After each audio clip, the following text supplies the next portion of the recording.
open? Do we have any topics for open debate? Anna. Does the Student Senate believe that the proposal from the General Education Curriculum Proposal Committee, GECPC, is beneficial to the student body? Would you like to elaborate? I would.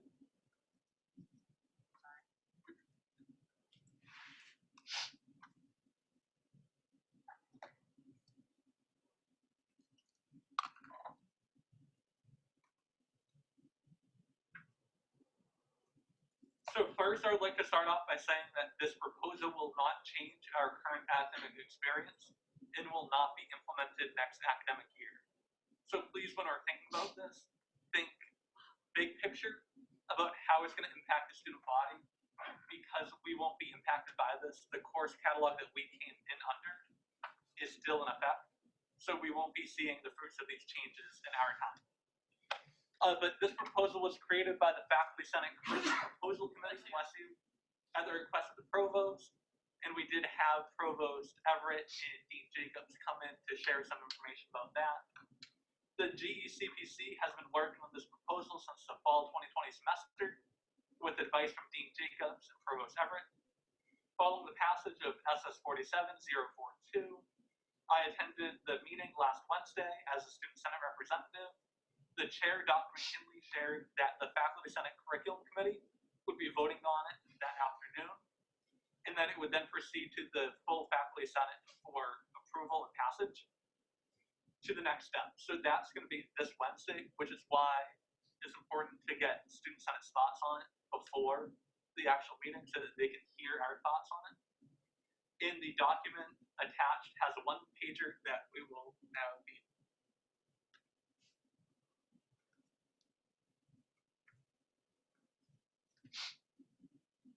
So this is something that's going to be a little different for some of us, but there's going to be, so per our accrediting association, we have to have a minimum of 40 credit hours in general education. And that can be comprised of math, writing, and a whole bunch of other things. So we traditionally think about general education through the lens of Core 1 through Core 105.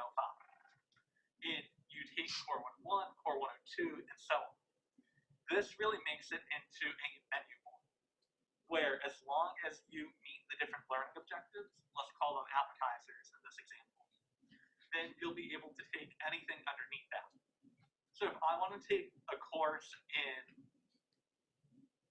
art culture in Italy, that could potentially fall under creativity in the arts or global perspectives.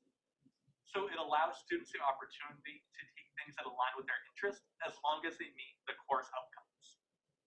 And we can see that the ones from 2011 are writing, creativity in the arts, global perspectives, systems thinking and natural sciences, humanities and social inquiry, and quantitative and inquiry mathematics. And Caleb, you can scroll down a little.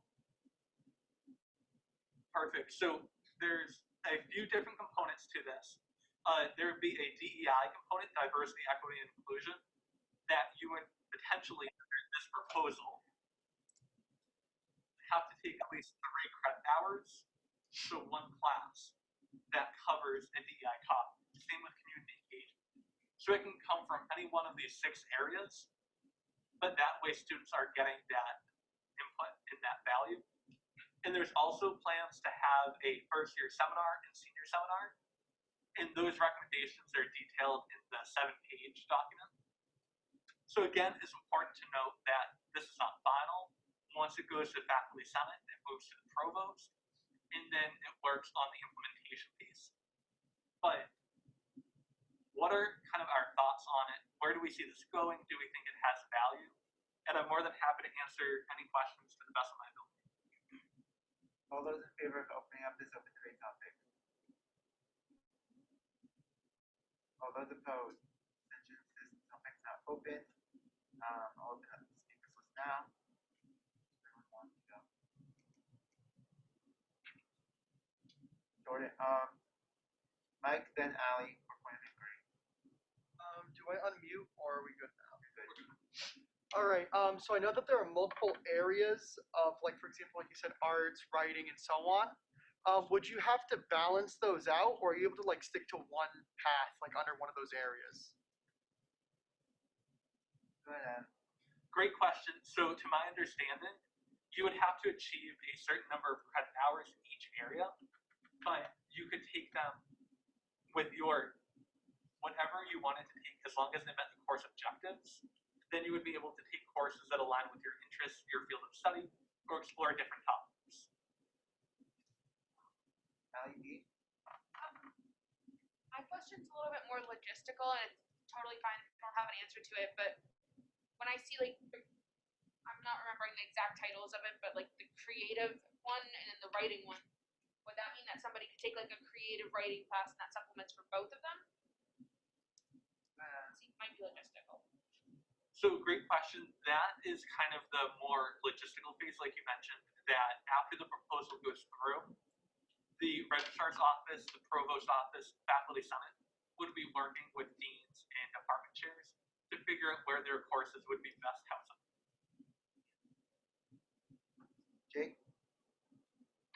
Yeah, so my point of inquiry, this also might be a logistical thing, but so, one, would this completely replace the core curriculum in that program? Go ahead. So this would, if passed, the core 101 through core 105 would be gone with the current, like, it would be replaced in like 5 years' time. Completely. Okay. And then, okay. My second question is, also might not have an answer for this, but with these classes, like, say one of these classes that you take that satisfies one of these requirements, could it also satisfy a requirement for your major if it would be, or does it have to be separate? How would you like to address? Yes, I would. So I would have to double check specifically, but I think the discussion in the view of the committee is that you would be able to take these courses to align with your major or other areas of interest. Chris, point of inquiry? So my question is, I know with at least the science or curriculum class, if you wanted to take a different class, you'd have to take 2 sciences. Will they be rolling that back to just requiring one extracurricular or science class outside of that to count? I'm not really sure specifically on that. Kayla, if you could pull up the other one. It lists out the number of credit hours, so that would be, it would no longer be 1 credit hour or 3 credit hours. It would be 6 credit hours that you would meet, if that's helpful. Bryanna, point of inquiry? Yeah, so right now our general education curriculum, we have a core concentration built into it. And I know that something that was discussed last year with the general education committee, last semester with the general education committee was changing that requirement to a minor or something along those lines. And I'm not seeing anything in here that would kind of like make it easy for students to do a minor if they want to. So I'm wondering if that was something that ended up just kind of getting like tossed out the window, or what, if you happen to know. So reading from the full document, at this time, we do not feel that it is our charge as a committee in the general education to allow us to mandate that students elect a program minor, although they would if they had the power to do so. So answering your question specifically, that would probably come from a different area, but this committee is in favor of having a minor. Andrew?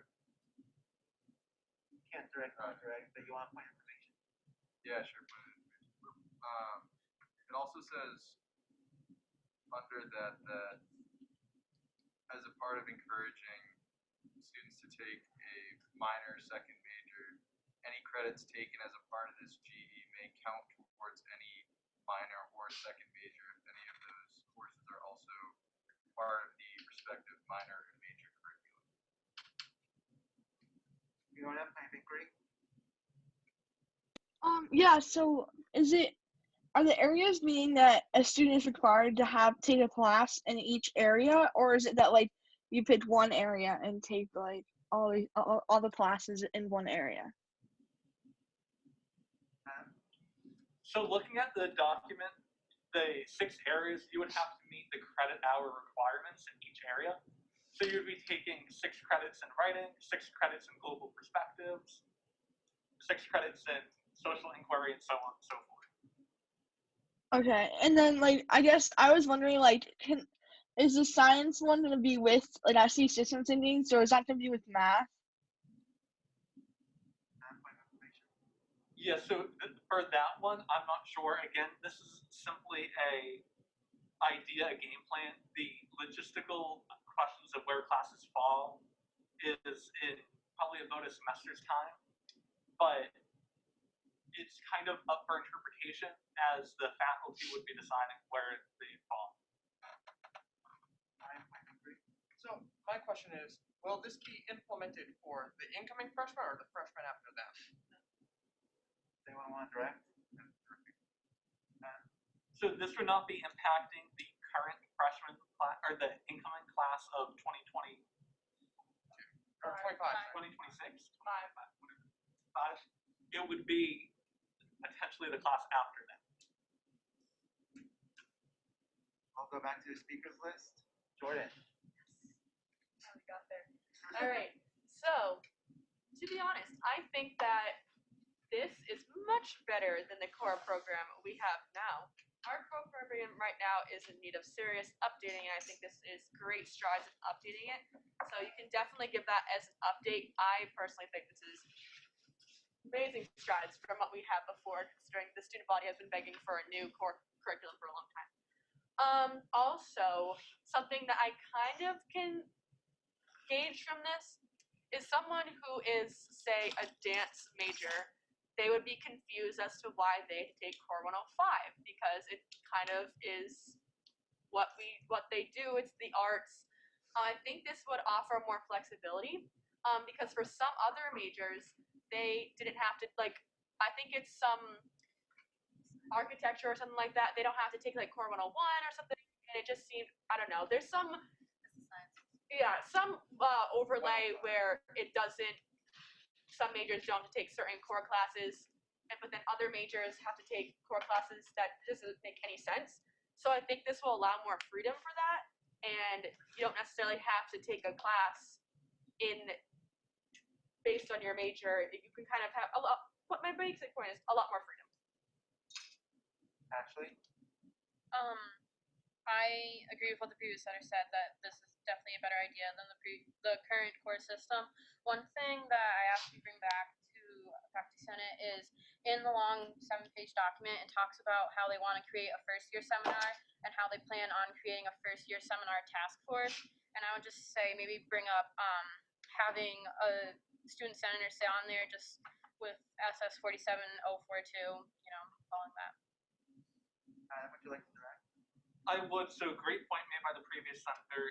That is in discussion. The chair of the committee and I discussed potentially having student representation on each of the areas as they kind of drill down deeper, as well as the first year and potentially senior summer. Just next to each one, or just say Brianna? I really like the idea of switching to a more learning outcomes based approach. I think it gives students a lot more freedom. And when Jason Jacobs was describing it in the AA meeting he attended last semester, it's going to be like a really diverse selection of courses that are offered under these topics. So I think that that'll just be great for students to be able to pick what classes actually interest them and not have to take classes that they don't understand why they're taking them. Mike? Basically, what's already been said is basically follows my thoughts. I agree with it. I think the only thing I'd just like to point out is that hopefully in the future you can just make this system a bit easier for, like, for example, freshmen to understand, just because they're going to be going into this new system, and just try and make it so it's concise and easy to read. Vic? Yeah, I think this is a really good in between, especially it'll also, aside from what everyone said, it'll also help with transfer students, whether coming in or leaving. It will actually be actual courses that they could potentially transfer out versus a core 101 or 1 or 2. That will just be a waste of a course in a way, aside from the wisdom that they learn. But aside from that, I just have one thing that maybe to kind of bring up to the attention. So I'm all for the diversity, equity, inclusion course, but I don't want the university to think that just by having a single course that fulfills like the requirement of continuing to kind of like spread like the message of like diversity, equity, and inclusion. I feel like that's something that should be integrated within all of the areas in itself and not just be a course where it's like, okay, it's one and done. It should be integrated a little bit more, especially in these four, I guess, still call it core courses. So that's just something that I would like to kind of like have them address versus like whatever it is right now, if that makes sense. How would you like to direct? I would, so responding to the previous senator, the global perspectives area does not necessarily exactly 100% of its current state line up with DEI, but it does allow for that global perspective of challenging existing ideas in addition to the DEI requirement. So there's about 9 credit hours that a student could do. I'll go next only because I had it already before Adrian. But I echo my vice president here, all the points she made, I agree with. And looking at the one pager then, where it says that it says on the first asterisk, students may opt to take an additional 3 credits of QI math swapping with 3 credits from any other areas except writing. Then I feel like it should say except writing and global perspectives, if that's essentially the goal in a way, is to have more DI courses, even though I do agree, I think more so to the vice president's point. I think they should be integrated in all of the courses, but if that's what they want to do then I feel like global perspectives should also be the exception there along with writing, if that's essentially what they wanted. What do you think, Ray? Yes. So is it that like the DEI, is it like you take areas 1 to 6 plus a DEI, or is DEI being just global perspective? How would you like to do it? I would, so the 3 credit hours of the DEI could cover from any one of the categories. So for example, you could take a creativity in the arts course about Native American history or Black history in the sense of the arts, and that could count for the DEI component, or it could come from global perspectives or anyone. Motion is strong for Lally. Is there a second? Second. Mr. Strongful. The open debate question: does the Student Senate find this proposal? Does the Student Senate find that this proposal will be beneficial to the student body? And the answers are yes, no. So, all those in favor of taking the straw poll? All those opposed? Abstention? So we'll take the straw poll. So, and just a reminder for the audience, you are also allowed to vote in this straw poll. So however you feel you want to vote, you are allowed to vote. So, does the Student Senate and the audience believe that the proposal from the General Education Curriculum Proposal Committee is beneficial to the student body? All those in favor of saying it does?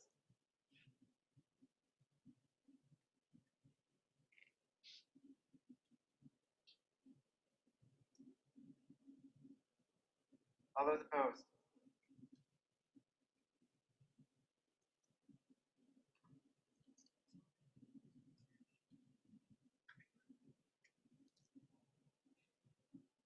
Can we get the results of the straw poll? 20 people are in favor, no people are opposed. So let the straw poll reflect that the Student Senate is in favor of the proposal. Adam? So great to hear that the Student Senate is in favor. I think that it would really add to the student experience, except for the, I'm just checking the notes, except for the swapping out in DEI spread throughout 4 of the curriculum. Are there any other suggestions that we would like to make to the committee before they vote on it?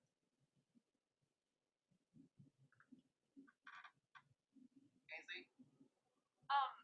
When students are going to be picking their courses, I'm assuming there will be like a broad. Personal privilege, can you speak up? I'm assuming there will be like a broad amount of choices for each category, will it in like the course description, I know it's more logistics, like indicate like this could fulfill this requirement? Just that it's like fully clear to the students when they pick courses? Go ahead. So, like you said, that's the logistical question, but from the conversations, working with the registrar's office to really make it clear for students, so that could potentially come out of that.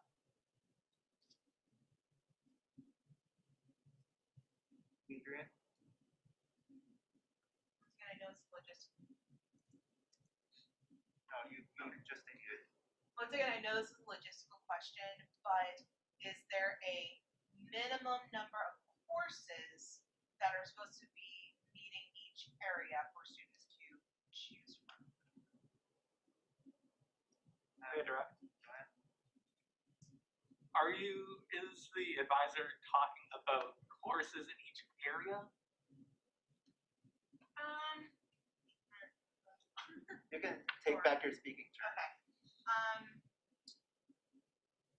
I think, is there going to be courses that meet the criteria?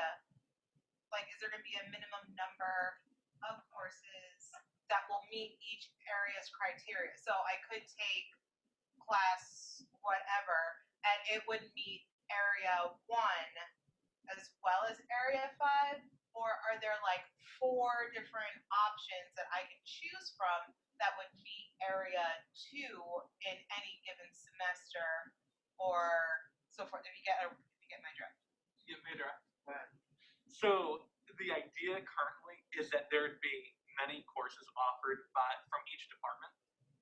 So departments could, for example, poli-sci and so on, could meet different area requirements. And the idea would be that the menu options would be on the Actually, might be great. I know right now that with the current course system, it is suggested that students complete the 5 cores, the 5 100 level cores before the end of their sophomore year, and then have to take the one more senior one in their senior year. With this new program, would they have like a certain deadline of when they have to complete these, or would it be spanning across all 4 years? So with this, the idea is that general education is something that should extend well beyond a first-year experience or a second-year experience, in that you can take a first-year seminar, then take the general education courses in the areas, and then cap it off with a more laborious senior seminar, but also making opportunities for higher level classes. Chris? So let's say that a department like poli-sci puts a course that's already being given, or being given, opens it up to students who aren't in poli-sci. Could that potentially take away spots in that class from poli-sci students if they open it up as like a to make it as a credit for the core class? I don't know if that makes sense. That is my understanding, that it would create a little more competition for spots and classes that students would enjoy. Can I follow up on that? You can continue speaking. So then would students in those major areas get preference in placement over somebody using it for a core class? I'm not sure, but I think that's a great point to bring up, and I appreciate that question. Any other speakers for speakers list? Adam? The final question, what do we think about the idea of a first-year seminar to kind of replace the Roger seminar type thing that we have now? Anything direct? I love that idea personally. I felt like it was odd to have a Roger seminar in a core class. Mine was for 104, but then it's like weird to hear like people doing it like with 102, and I'm like, that's odd because I did it this way. I feel like it'll give more consistency, but also flexibility because I know each seminar will be different. But I like giving it the focus it deserves instead of trying to shoehorn it in with a core. Got it? Yeah, and that definitely would be something that's nice to have. Like, that's Rogers Central. Like, that's, I mean, like, that's not transferable. That is that will be known to Roger Williams, and if you come here, you do get this specific type of experience, and it will be like more like it'll allow like freshmen to kind of get to know each other better and like get to know their colleagues a lot better. So I definitely think that's a good idea. Ashley? As far as how like the Rock seminars currently work, it was not like a major like focus of the entire core class. It was just like a week that we focused on it, and so like incorporating a first year seminar I think will allow for students to have an actual focus on it, not just a minor part of it being a core class. I think that something that would be important to keep in mind when creating a first year seminar would be to ensure that there are also these learning outcomes for the first year seminar, so that we can ensure that if Ashley's in one class and I'm in another, that we're learning the same thing as first year students.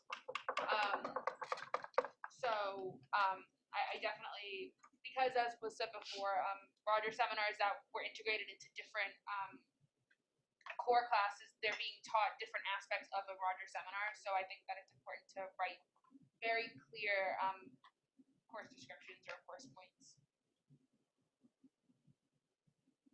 Anyone else for a speaks list? Ainsley? I do have one concern with it, that mainly comes from what I hear about senior sem, is that it's very hard to get into a senior sem. Like I've heard a lot of issues about people like not making it in, having to be like written into it. So I just worry that like that might like the same thing would happen with the freshman seminar. Can you direct? Oh wait, I am the Never mind. I'm already prepared for me when I'm gone. You may not. I'll direct to that. I think thinking about first year student orientation and when you're during the summer registering for classes, I think that camps are obviously controlled by professors and by faculty to the point where everyone should be able to get in. Like we would know the numbers of the incoming freshman class. We should be able to kind of distribute that amongst the freshmen who are coming in.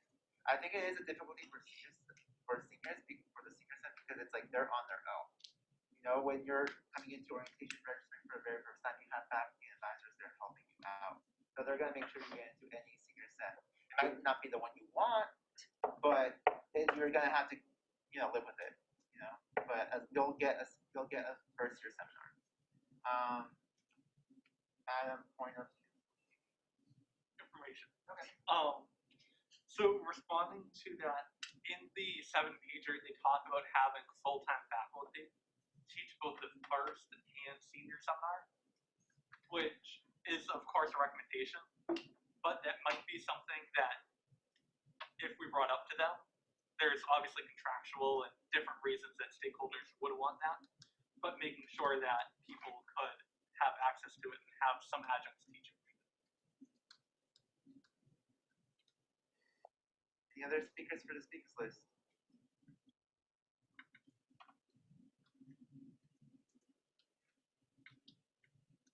What's the closest open debate topic? All those in favor of closing this open debate topic? All those opposed? Abstentions? If this open debate topic is not closed, any other motions? Motion closed open debate. Second. All those in favor of closing open debate? All those opposed? Abstentions? Open debate is now closed. Any other motions? Open old business. Second. All those in favor of opening old business? Opposed? Abstentions? Old business is now open. Do we have any pieces of legislation for old business and LED? I'm introducing SS47 011, a resolution proposing the calendar fee for this advertisement. Would you like to elaborate? Sure. So essentially the resolution is encouraging the Department of Student Programs and Leadership to decrease the amount of flyers that they're printing and be more strategic about where they're how many they're printing, where they're placed, and limiting the amount of flyers that are printed for clubs and orgs on a semesterly basis. I know me along with the other two sponsors are very open to discussion on the amount of flyers per semester. In the resolution, it says 2 for clubs, 3 for orgs per semester. That is definitely something we can change within the resolution. I want to make that clear. I also have discussed this with our two advisors who, Adrian says that SPLO is sort of already going more toward printing less flyers, so this is going right along with what SPLO is already doing. It's just setting more of a number on it.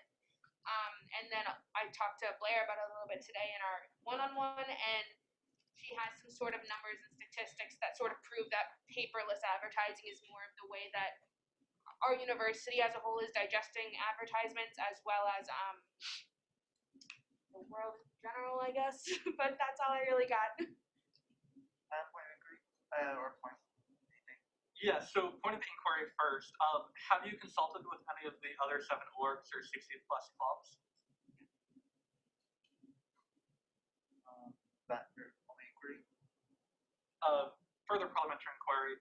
Considering that legislation collaboration exists, I just don't think we should be handicapping, but I guess I'm just lost on how has legislation collaboration been followed with this section, with this bill.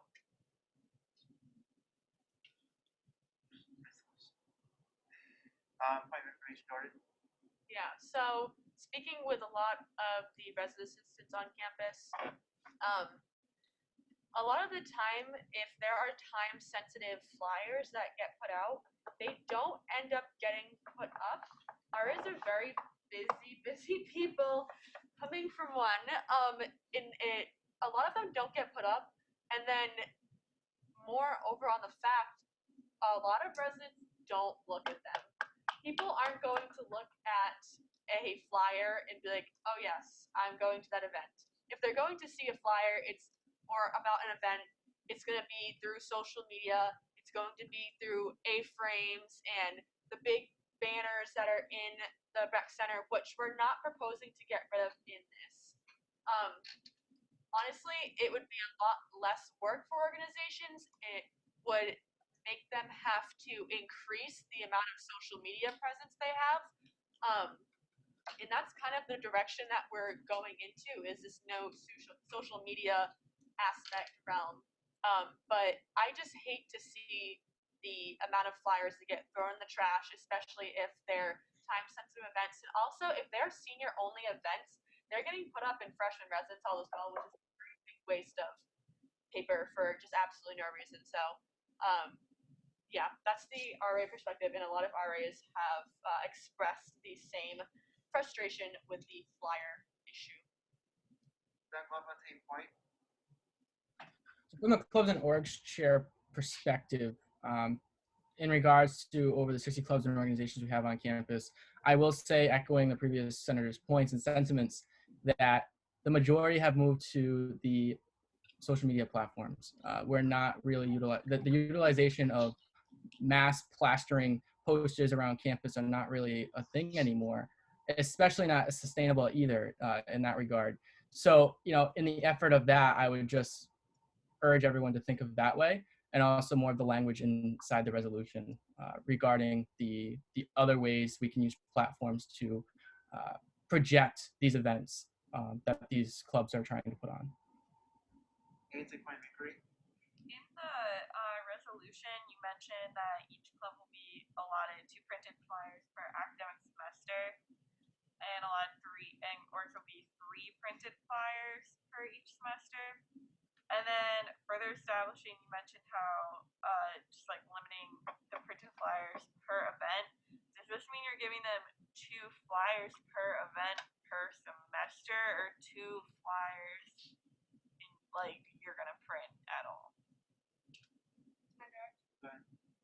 I believe that the intention was 2 flyers per club per semester, and then however many is printed is printed. But considering that there was a point within the resolution that they're not placed very strategically, then however many they can be placed more strategically is more with the second line that you referred to was aiming at. And I apologize for any confusion there. Having point of inquiry. Will this potentially affect any of the students' jobs at the design center? Makes it be less actual designs. Kind of. Go ahead. I mean, if Adrian wants to speak on it a little bit more, she can. But their student clubs and organizations can still submit banners they can still submit designs for social media post requests and for poster requests that they can just post. It doesn't just necessarily need to be printed. Like they can still have the designs to be posted online. It's more just the distribution factor that this resolution is referring to. But if I'm wrong, then somebody can correct me. We'll go on to the speakers list. We'll start with Adam. Okay, so I have lots of points on this one. For context, legislation and collaboration exists for a reason within our bylaws. The fact that none of the organizations, none of the clubs that would be impacted, I don't know if any of the sponsors have the numbers on how many of our boards use flyers. For context, in the fall, CEN used 10 flyers to promote their events. In the spring, they used over 20. They have not been consulted with this.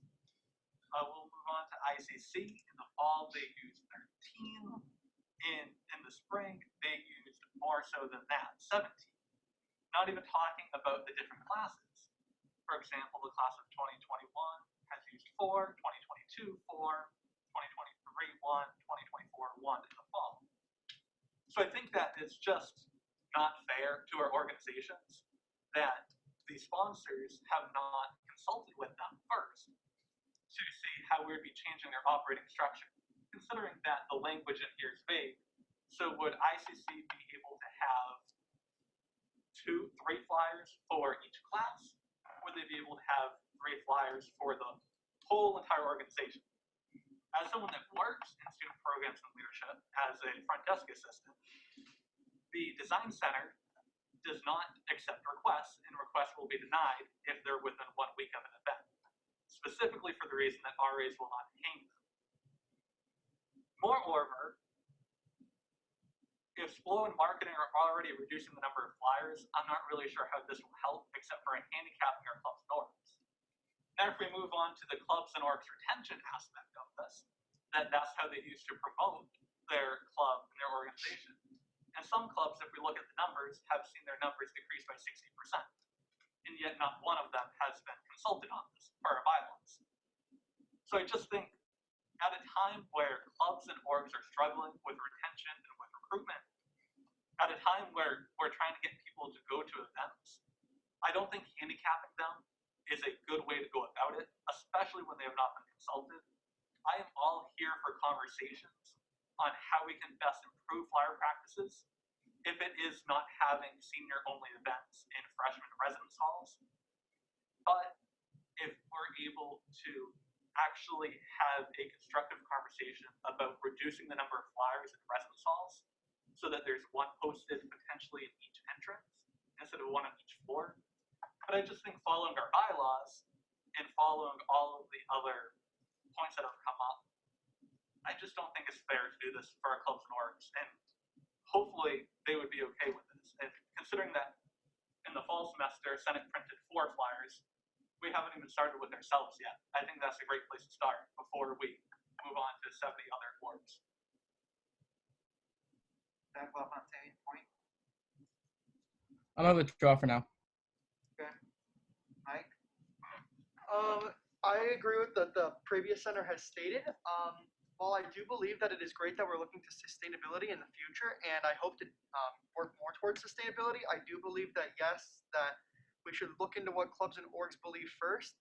Though my biggest thing is I feel like 3 and 2 flyers for each club and club or org per semester is also very limiting. And while I am fine with up there being like a cap of flyers you can have, I believe the cap should be raised by at least a suitable margin. Jake? So I agree with virtually everything that a previous senator has said.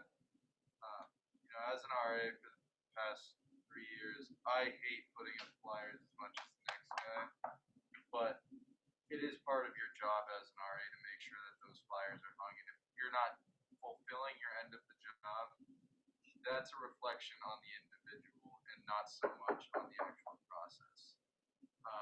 And then to the point that is made that the Magic Info televisions can show the same information. While it can show the same information and often does, it can't do it as much. It can't do it in all the same places. And I think, SPLO and really everybody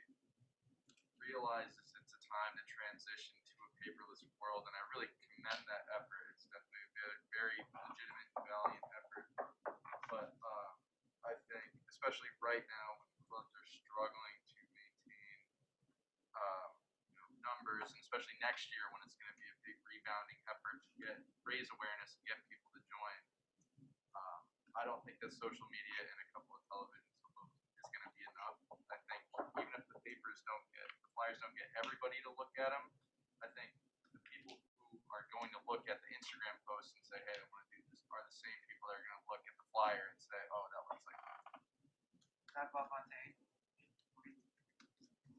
So the first thing I want to address is this idea that we're handicapping our clubs and orgs. I can tell you right now, when our clubs came to the call, when we got shut down, when COVID hit, our clubs came to that mission. They picked up the idea of getting on those platforms, of making sure that their members knew when they were meeting, and they were able to do that successfully. I would also say that with the influx of new ways of technology that will be added, we can recycle those TVs that we currently have in more strategic locations. So again, I would say that clubs have the other capabilities of doing a table time. They have the ability of using Hawklink. There are as many platforms that clubs can use instead of printing 94 flyers that are going to be hung up for less than a week and then torn down and thrown away. Just as a, go ahead. That scared me. Deepest apologies. Forgot what I was doing. Point of parliamentarian procedure. That was not a point of inquiry or point of information. That was just a speaking turn. As you did put POI in the chat, that can't be done any further.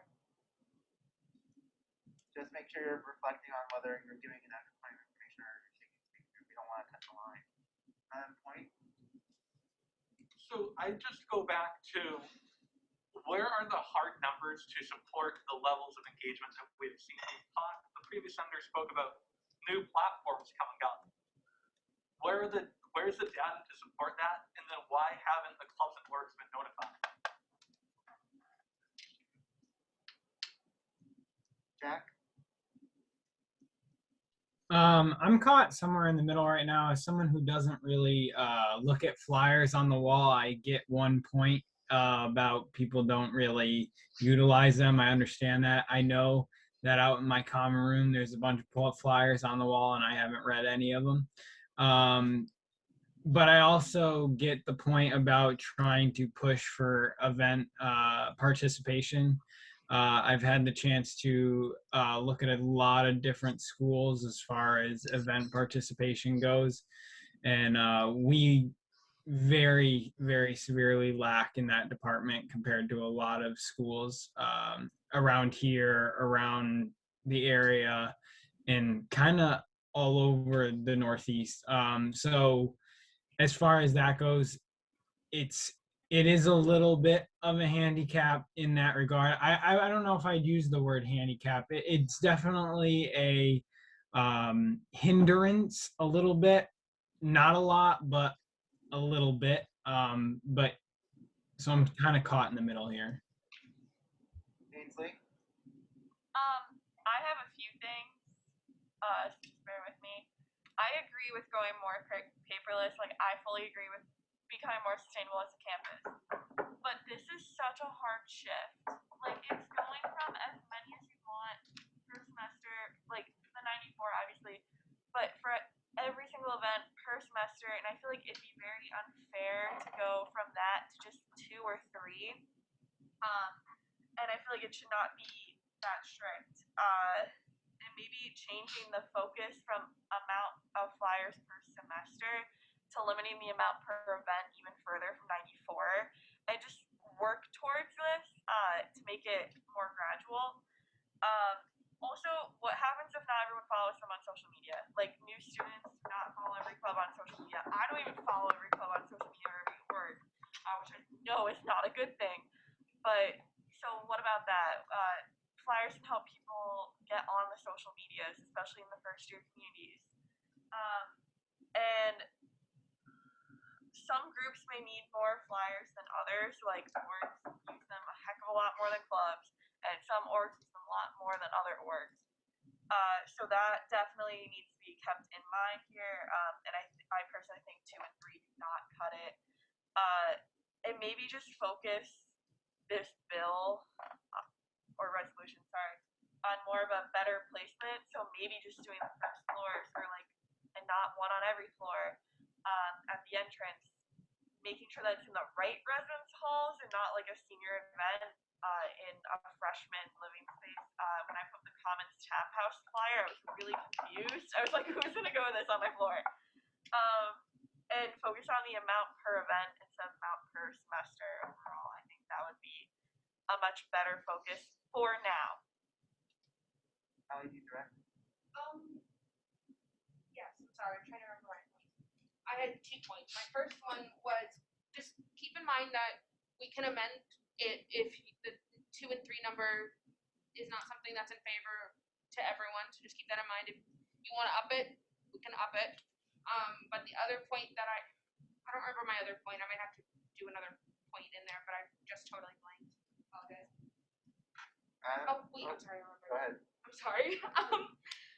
So as the Senate PR chair, not everybody on campus follows Senate, but I still have to get some sort of messages out there. So what I've done and what other orgs and clubs can do is start networking with other clubs, orgs, and departments, and have them repost stuff and spread the message themselves, like with other clubs and orgs, and use their followings. It might just be more of a conversation with clubs and orgs about how we can best utilize our resources, but that's what I've been doing as Senate's PR chair and having people repost things on other social media accounts that are run from the school. It could be residence halls, departments, or like I said, other clubs and orgs, but it's definitely possible. And I don't think that just because our account has 690 followers, but our posts might not only be going to our 690 followers because of reposts and all the other things.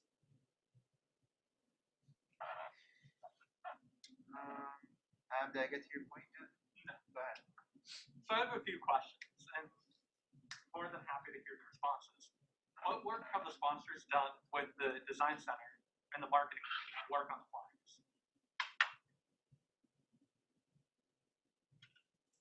All right. What conversations have been had with student programs and leadership about better placement, or about how this would impact the clubs and orgs? And I think my final question is, do we think it's fair to the clubs and orgs to do this and let them know after this passes?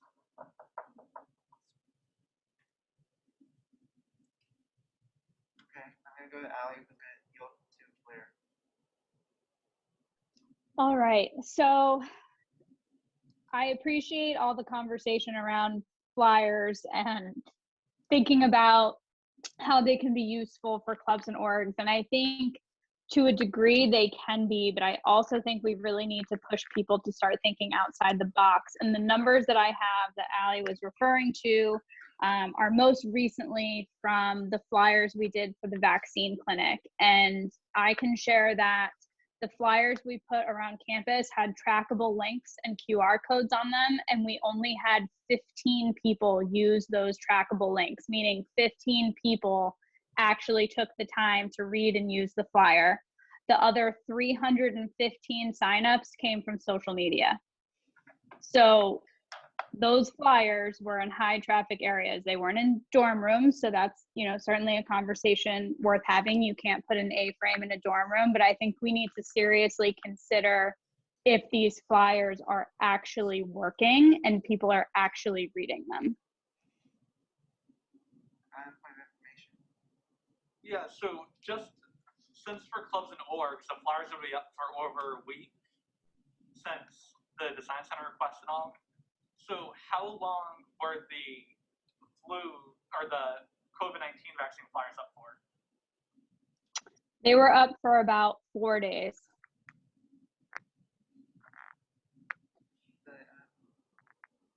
Alec? So I think the difference between a vaccine clinic versus a potential event that students may be interested in, or like there is a difference, because for a vaccine clinic, the students that are interested are going to seek out ways of kind of like making sure they can find a way to get their vaccine at Roger Williams, versus an event, like for instance, like hi, I'm mentioning IRO, but we had an event and like the only way we were able to get our information out there, we really heavily relied on the flyers, for instance, because we don't have a big social media presence. and like we weren't able to kind of get that drawn in a short amount of time when we just figured out we wanted to make a plan. So our goal was to get the information out. So we printed flyers, put them out the tables at the library, kind of put them in the dorms and went about the process. So, and that's just one club that is established on campus, and we're always getting new clubs on campus continuously. So it's kind of like, I agree, like with previous senators, like it's a great idea. Like I'm for the sustainability effort, but I think it needs to be worked on a little bit more, given that every org and every club utilizes this differently. So maybe it is more focusing on the how flow can distribute better. For instance, not residents, freshman residents not receiving senior tap house flyers. So like that's mitigating 90 flyers maybe, or whatever it might be. So maybe working on that line of thought versus just cutting everything down immediately. Yes, so while I totally understand the sentiments of previous senators, I would just like to give some other information. So I met with Brian Williams, and one of the first questions he had for me was about the Sustainability Committee in Senate, when that was happening, and if we had plans on it. And also, he shared with me information on the STARS program and how that was going to be implemented as soon as possible. So I think that whether we like it or not, the flyers that all of our organizations and clubs have the luxury of using is going to be diminished very soon regardless. And hopefully he can give us some more insight on that on May 10th, but that's my point of information as we are moving into a more sustainable era, whether we like it or not.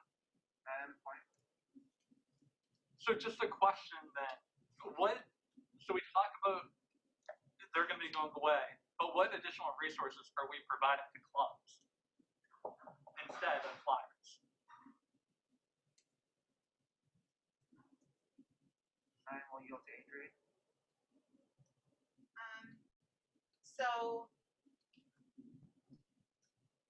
yes, I think this is like encouraging clubs to be more sustainable, doing more social media platforms, great, wonderful.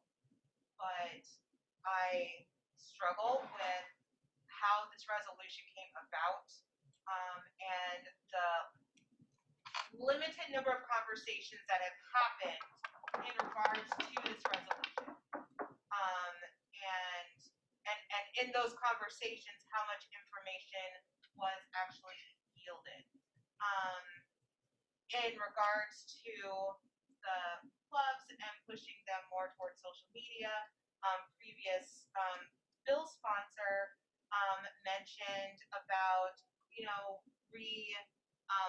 like following, reposting, whatever the language is. But I think that there needs to be more education and more opportunities to educate the clubs on doing that before we really push this at them and it's coming out of left field for them. Yes, the clubs really don't use that many flyers. They really do more stuff on social media, which is fine. But in regards to the vice president saying, like, growing that following by also working with other clubs. But how much are we actually educating our clubs on that to increase those followings? Also in regards to the senior content, junior content going down to residence halls. Sometimes it depends on who's approving the flyers in SFLO and like how well they're paying attention to what's happening, because this past year it hasn't just been one person approving flyers, so they don't think about all those nuances that I, the primary person in the design center, does do, because I deny flyers if it's less than a week to go down to the residence halls. I say, no, you get to rely on your social media, banners and A-frames, whatever. Or if it is a junior senior event, I do reduce the number of flyers. But at the same time, they go down to residence life and housing. I also can't control that they actually make it into all of those upperclassmen living areas, and some don't make it into the South Campus first year experience living areas. So there's a lot of different mechanics that are also being targeted in this resolution. So I think that's all of my points. There's a motion to close the speakers list. There's a second. All those in favor of closing the speakers list? All those opposed? Abstentions? The speakers list is now closed. Ashley will be our last. I commend the efforts of the sponsors of this bill. I do think this is a large jump in the right direction rather than a small step in the right direction, which is what is needed. Any motions? Motion to call this bill to question. All those in favor of calling this resolution in question? All those opposed?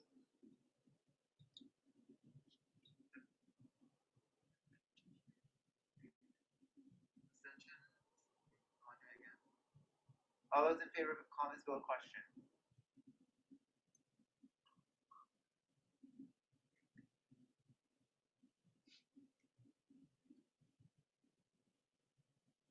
All those opposed?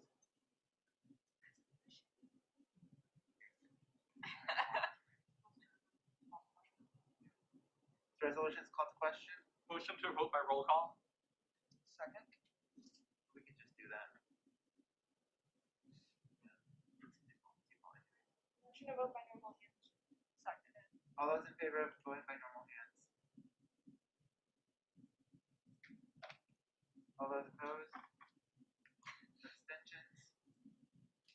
Looks like we're voting by normal hands.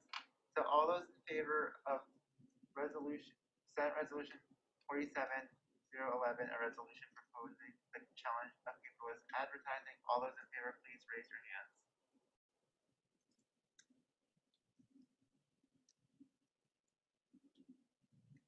All those voting no, raise your hands.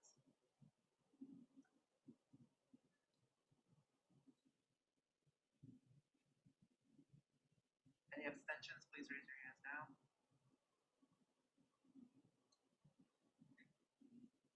This resolution does not pass. Okay, so the resolution fails. Any other pieces of legislation or old business?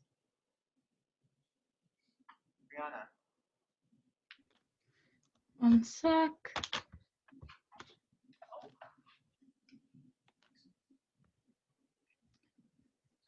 Introducing SS47-050, a bill amending Article 2, Section 15, subsection 1 through 4 of the Student Senate bylaws.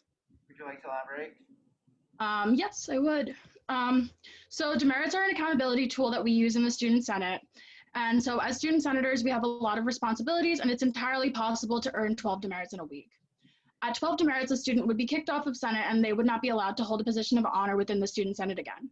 This means that they can't serve on the board of any club or organization that's sponsored by the Student Senate. While demerits are the main accountability tool employed by the Student Senate, there are other methods that hold people accountable. A meeting with an e-board member would require a different level of accountability. Instead of simply receiving an email that they've done something wrong, the student would have to explain why they received so many demerits and discuss how they can prevent it from happening again in the future. That is it. We'll go to the first one on the speakers list and go ahead. So first I want to thank the sponsors for bringing this up. I do think that anytime that we talk about improving our internal processes is always positive. I personally struggle with a few parts of this. I think that there is merit to the part of meeting with an e-board member, especially the vice president, since they are responsible for the internal matters of the Student Senate. However, as someone that has been responsible for giving up demerits, it really handicaps the secretary's ability to hold people accountable. What this, if we scroll down one. So just reading the language of this,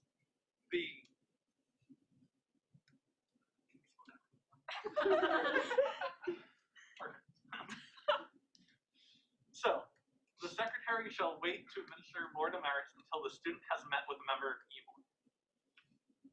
So personally to me, this means that if a senator does not want to meet with a member of e-board for over a week, the meeting is not scheduled, then the secretary cannot continue to hold people accountable.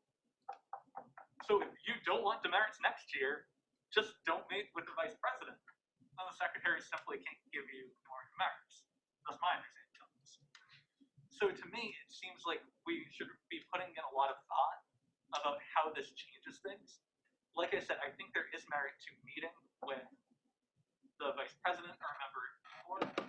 However, I struggle with the fact that if you miss, let's say you miss retreat, and it was 8, this resolution bill seems to bring it down to 6.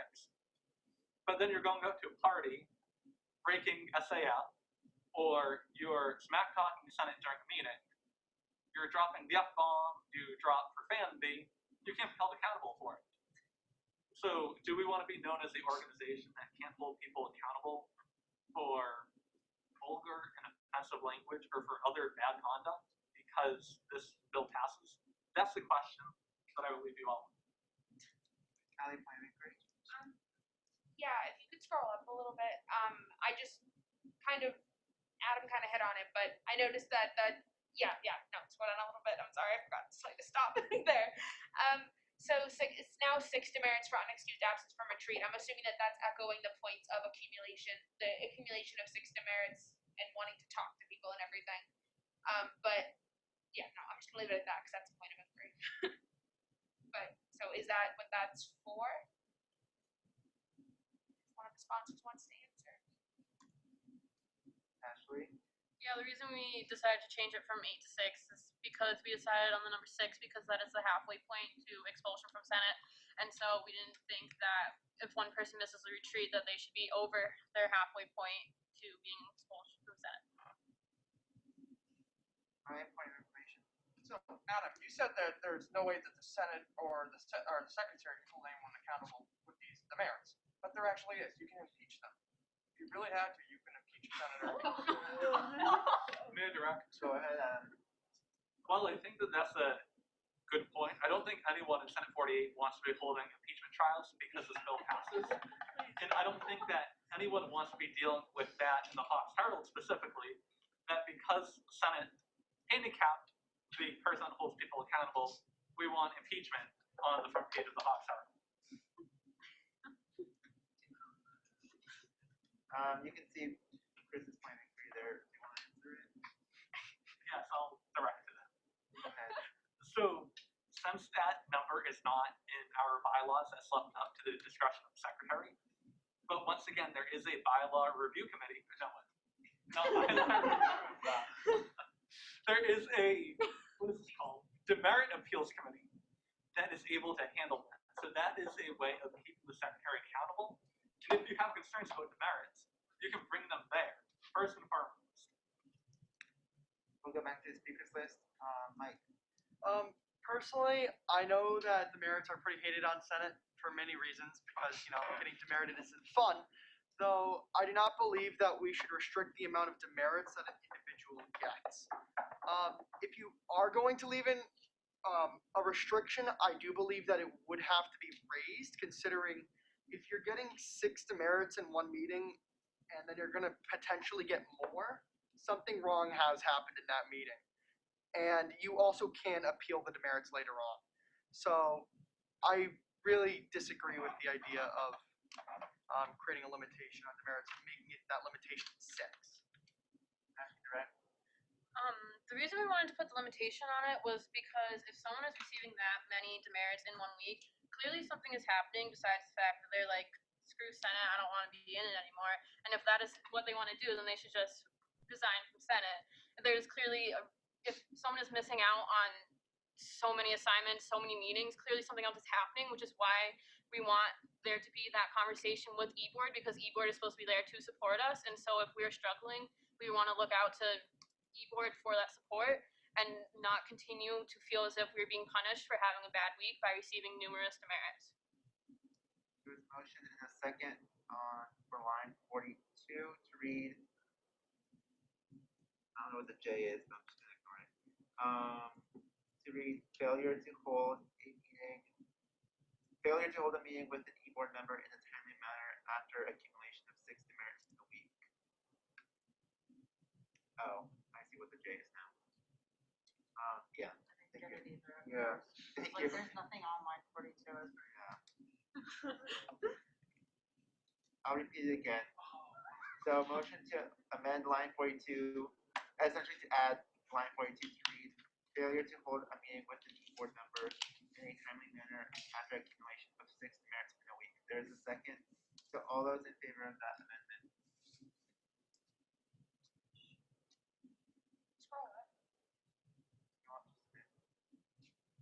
Like, so we can see what section it is. Sorry.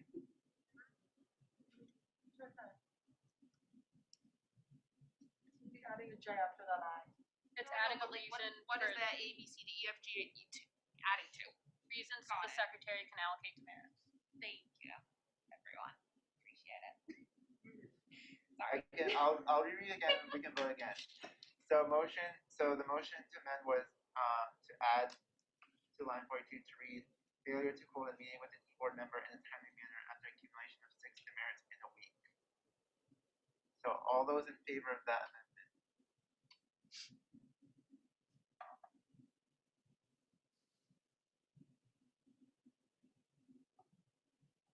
All those opposed?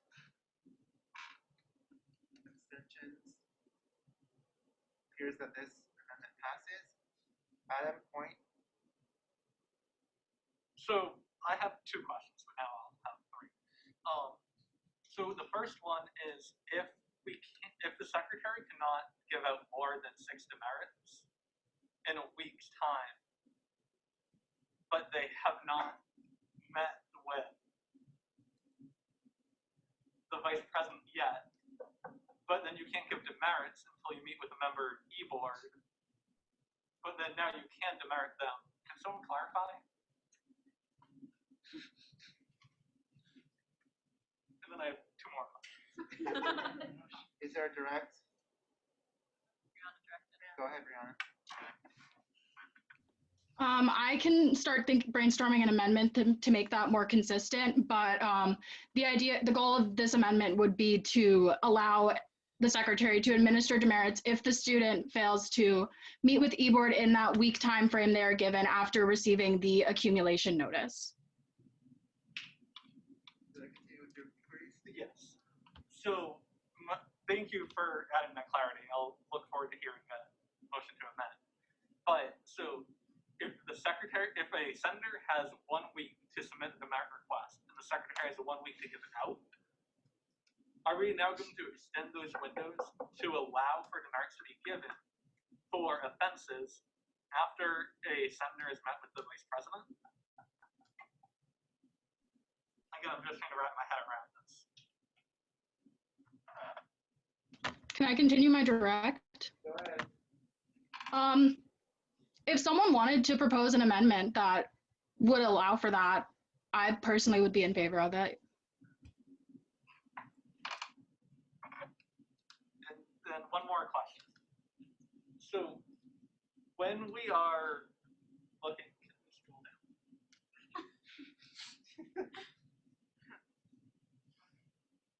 That's perfect. So when we're looking at this, are we talking about a 1-week time period from like Monday to Monday? Are we talking about 7 days?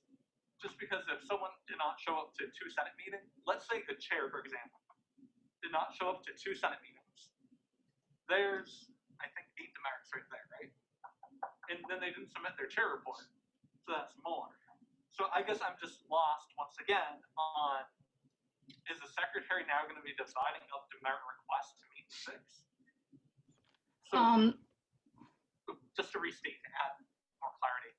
So if someone's got 4 and then 4, is the secretary now going to be saying that this absence is more valid than this absence? So the first demerit requests that were submitted would be the demerits that would be given most likely, unless the secretary decided that they wanted to give a different 6 demerits for whatever reason. But after the student has accumulated 6 demerits, they would not receive any more demerits for other offenses committed in that week. I think if a chair is missing 2 Senate meetings and not submitting their chair reports. That is extremely concerning. And that should definitely be raising some red flags for e-board that would make them want to check in with that senator. I guess one final question. Go ahead. So I appreciate that point, but I just go back to, so one offense is more valid than another. So I'm just trying to, again, wrap my head around this concept that, for example, assignments, right? If a chair is saying that you have to do this assignment.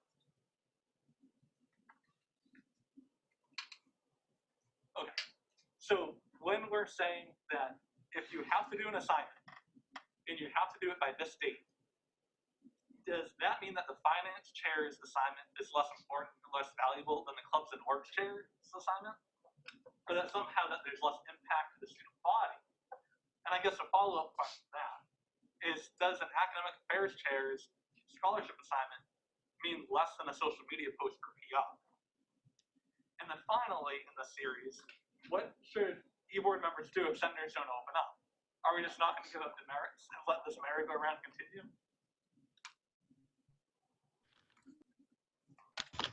For the last part of that question, if the meeting with e-board wasn't productive and the student ended up continuing to display that the behavior that was causing problems and causing them to get demerits in the first place, they would be demerited off of Senate the following week.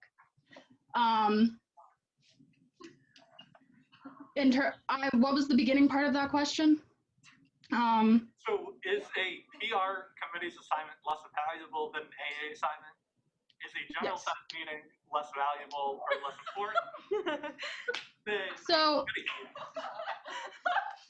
I mean, from my point of view, right, when I get a demerit request, I don't look at the intrinsic value it has in this body. I look at the deadline, when it was given, how long senators had to do it. Not necessarily that a social media post is less valuable than a table time for SS.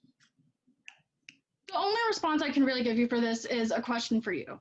Are any student Senate assignments more important than the well-being of our student senators? I'll go motion for Brian. Motion to limit debate to 15 more minutes. Okay. All those in favor of limiting debate to 15 more minutes?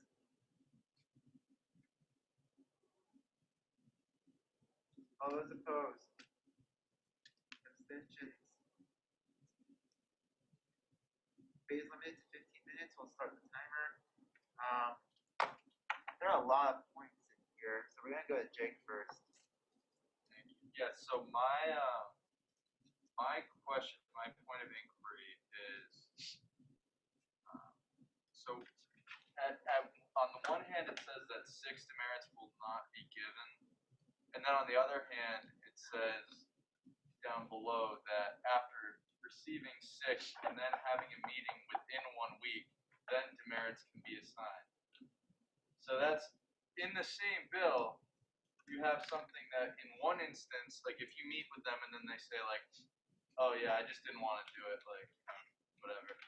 And then, so you can give them more demerits based on that, but then based on a line above, you can't, because you can't give more than 6 demerits. Even if you meet with them and they pretty much beg you to give them demerits and nothing's wrong, they just were lazy that week, they didn't do anything.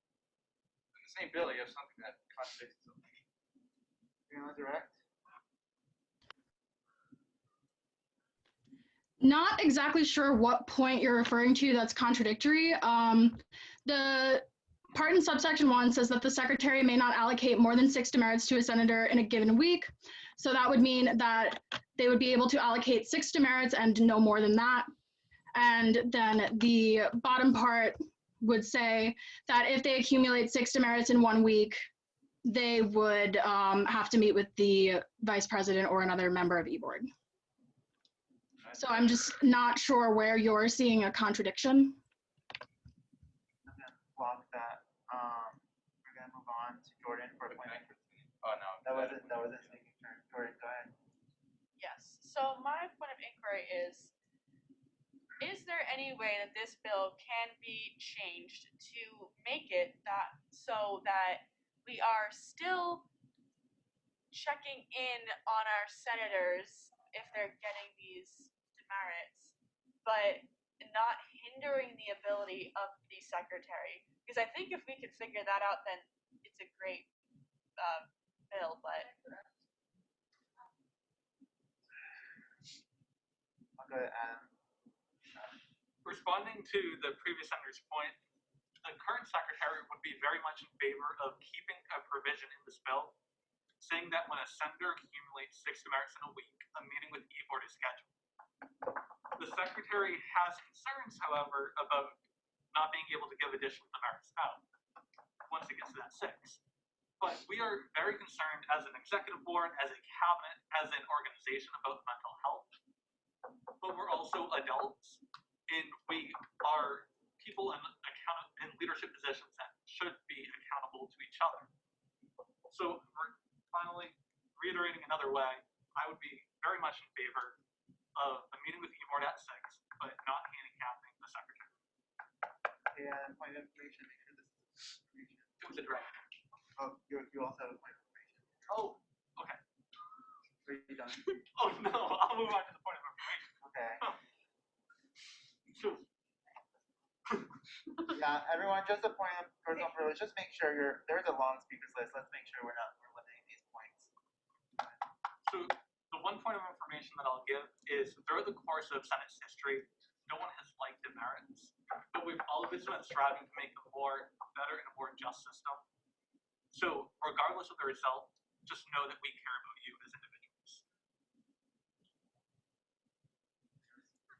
I was on the cusp, Adam. Fiona, that point? Yeah, I was just like trying to understand like what happens if, let's say, like you didn't go to the two meetings and you didn't submit your report on time, and so you met with an E-Board, and what would be like a good enough reason? And like the second adding on to that is like, what if they gave that good enough reason? What would be the outcome? Like no demerits at all, or only 6?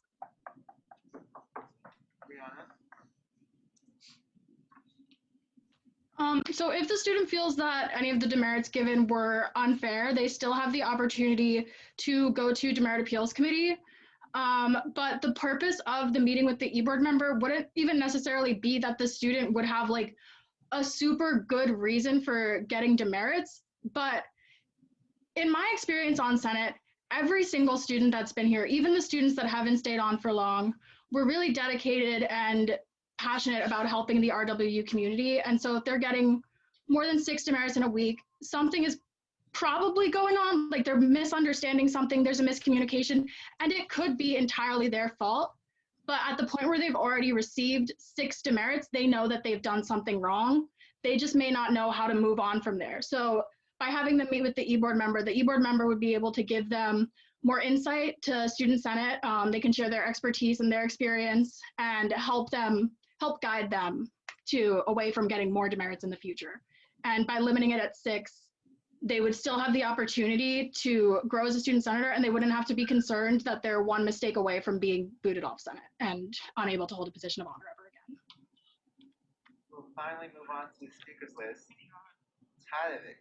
Thank you. Kayla, how much time is there left? 10 minutes. Okay, cool. Wow. So, being on Senate for 4 years, I have seen it all. I've been on E-Board for 2 years. I've been the secretary, and now I'm the VP. So that's 2 roles that I can quickly talk about everything you guys have been saying. As a freshman and a sophomore age, you had seen me. I have accumulated 11 demerits here and there for being on my phone, for doing this, for not communicating. Accumulating demerits is something fairly easy, but it's also something that's very difficult to do if you are communicating properly. This past year, I've gone through some things last semester especially, and even if it's last minute, it's my responsibility to reach out to somebody on this executive board, or even Adrian if I don't feel comfortable, and say, hey, I won't be here tonight. And that is enough sometimes for them to not demerit you and then talk to you later on and say, hey, everything okay? What happened? And that in itself, sometimes, like in those instances, is enough of an excuse. Like, we all are human and we all understand that like life happens and like sometimes we don't have control over it. So as a previous secretary, There have been times where I've received demerit requests within a week, and it's not something that I could have controlled. It's not my fault that like 5 people all of a sudden sent me the demerits and I'm not even noticing it, and it's on different days and I'm just filling it out and sending it in. But by that time, I have a meeting with e-board and I bring it up during my report and I say, hey, e-board, this senator has accumulated 8 demerits. We need to talk to them. That's when Adrian will say, okay, VP, like whoever is closest with that senator, talk to them. That's been set as a precedent that the VP or whoever is the closest with the senator that's accumulating those demerits reaches out to the senator to make sure that that senator is doing well. It's not something like nobody's trying to hurt anybody. Everybody understands that we're all experiencing things, are living our lives, and sometimes we go through hard, not in a positive way.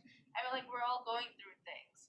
So it's kind of like it's on you. We are adults, and we need to learn how to communicate even in those hard times. That like, hey, I'm sorry, I'm not going to get this done. And sometimes that's sometimes enough. And so going off into the 8 demerits, I mean, changing 8 to 6 for let's see, unexcused absence from a retreat. Retreat's something that's known 3 months in advance. Everybody knows it, whether summer or winter, you know about it. Typically we get like 3 or 4 excuses 3 months in advance because they know they'll be at work or whatever, wedding or whatever the case might be. As the weeks approach, life happens. And there's been times where people have reached out last minute and said, hey, I can't make it. I'm scheduled for work. Is there what can I do? We understand that and we say, you're excused. But it's those senators that are receiving the 8 demerits that aren't even saying anything and aren't even showing up. So that's on you. You should be held accountable for your behavior. Missing 2 days of retreat is like missing 2 Senate meetings because they are 2 full days and they're important days and they set precedent for the whole entire semester of what Student Senate is going to be doing that year. Then, let's see. So communication I talked about, like it's on us. We don't have control of what's being given. It is a precedent for the VP to be aware of what's going on. And it, in the past, that VP or whoever's closest does reach out to make sure the senator is doing well. Sometimes it takes a couple of days for the secretary to let that person know, to let the VP or e-board know, because e-board meets on a certain day. Senate doesn't take up all of our lives. Senate, like, we have meetings for a reason to catch each other up. So if something's going on, Adam's not going to run to me. He'll wait like 24 more hours and say, all right, e-board, this is happening. What can we do about it? What a parliamentary procedure can be a little more concise. Yeah, sorry. That's basically it. Honestly, I went through all my points. Thank you. There's a motion to close the speakers list. There's a second. All those in favor of closing the speakers list?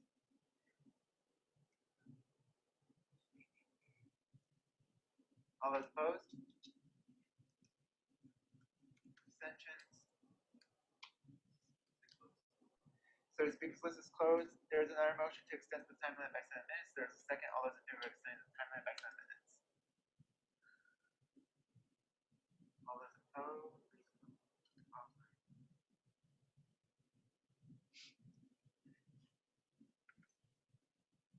Abstentions?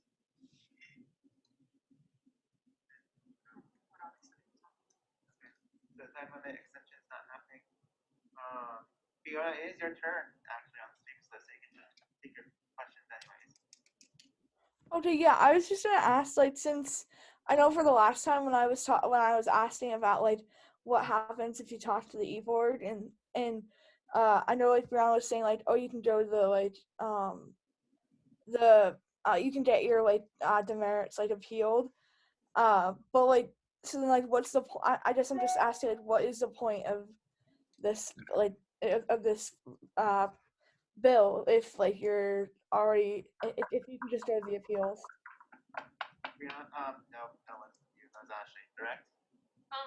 What we're hoping to do with the conversation with e-board is find a way for people to feel more comfortable about discussing why they believe they got demerits. Sometimes people go into the demerit appeals committee feeling as if they have to defend themselves and they're feeling like their judgment is being questioned and their integrity is being questioned. And the conversation with e-board is just a way for a senator to feel more comfortable talking to someone and not feeling as if they have to talk to a group of people and defend themselves when they're already feeling low when they have received multiple demerits. Does that conclude your speaking turn, Fiona? Yes. Okay. There is a motion to extend time limit by 5 minutes. There's a second. All those in favor of extending the time limit to 5 minutes? To 5 minutes or by 5 minutes? By 5 minutes.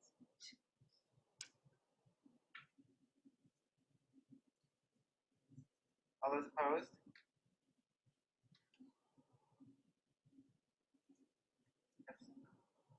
Abstentions? So this does not pass. Bryanna. I really appreciate the points that everyone has brought up tonight. But I still truly believe that giving a student more than 6 demerits in 1 week is just excessive. I don't see how it is productive when the student's already gotten 6 demerits to give them more. A demerit notice only addresses one specific instance, and if a student's getting this many demerits, there's a bigger problem that needs to be addressed. And I think a meeting with an e-board member is a much better way to hold them accountable, because it forces them to explain what they did wrong, why it was wrong, and what they're gonna do to be better in the future. Or maybe the student just doesn't care about Senate. Maybe they don't. And Student Senate isn't for everyone. Point of parliamentarian procedure, please don't be redundant and please be concise. Allie D.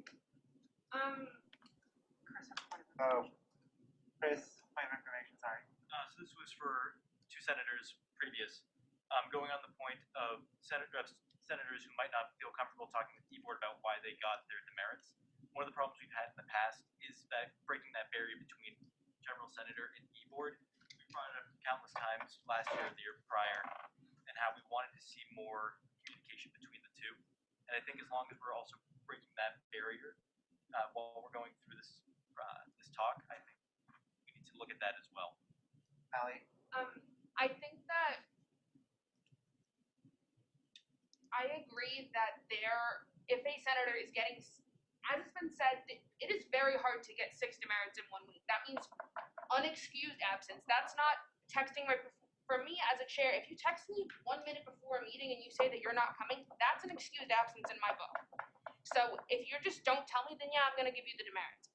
So to accrue 6 in 1 week, yes, it's very hard. So I think that just sitting down and having a meeting rather than continuing to accrue them, I don't see why that's such a questionable thing. Parliamentary procedure, the time is ended. You can finish your speaking. And continuing, I think that 6 demerits, considering that that's half of the amount of demerits that is allowed to, you need 12 to get kicked off of Senate and to not hold a position of honor. 6 is halfway there. So if you're already halfway to getting kicked off of Senate, yeah, it's a good idea to go talk to somebody, whether it's the vice president, and if it's not the vice president, it says vice president or other executive board member. If your schedule's not aligning with the vice president, you can go talk to the parliamentarian, you can talk to the president, secretary, treasurer. I don't really see why there's so much debate and questions on this bill when you're literally just saying, rather than continue to accrue demerits, that's really difficult to get. Why don't you just talk to somebody? I really don't see why there was a lot of confusion there. So that's my piece. Motion to call this bill question. Second. All those in favor of calling this bill the question?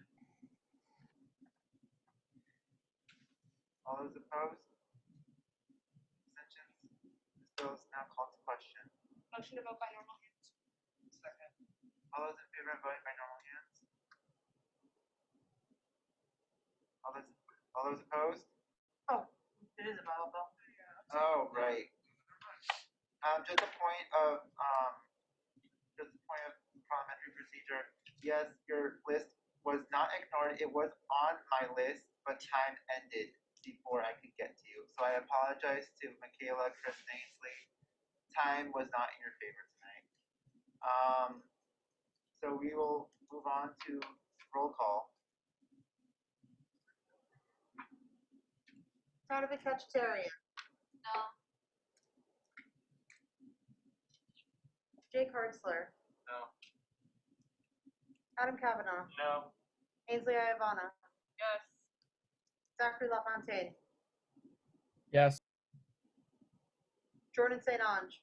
No. Bryanna Bay. Yes. Alexandra DeFabritiis. Yes. Chris Langlois. Yes. Michaela Apt. Michaela Apt. You just texted me. Her audio's not working, but she votes yes.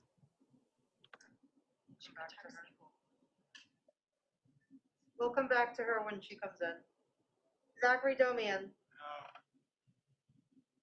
Luis de Ugarte. Yes. Brian Carroll. Yes. Jack Dunn. No. Amanda Plass. No. Liam Nugent. No. Ali Schoenfeld. No. Mike Arell. No. Ashley Harry's-Ass. Yes. Fiona Dolan. Yes. Fiona not back.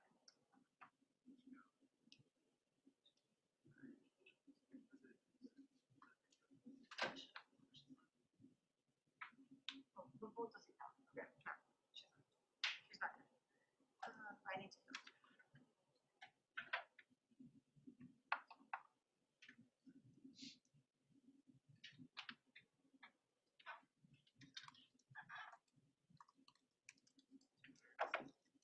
It doesn't pass. This bill fails. Is there any other pieces of legislation for old business? Jake? Which one should we do first? Introducing SS47-051, a bill ratifying all Class E, D, C, B organizations, club sports, club budgets for the 2021-2022 academic. Would you like to elaborate?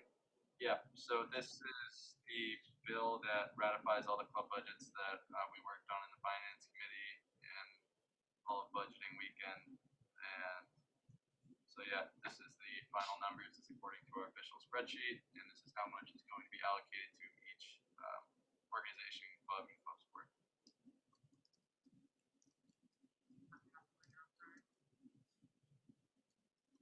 Is there any speakers for the speakers list?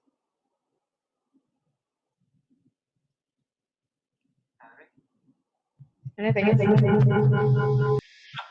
something was wrong right when I went to click that button. I'm sorry. I mean, I think it's a fairly straightforward bill, as like our finance committee has been working very diligently on it, along with our student senators, and our clubs and orgs deserve the money that they need to be allocated to function next year. So.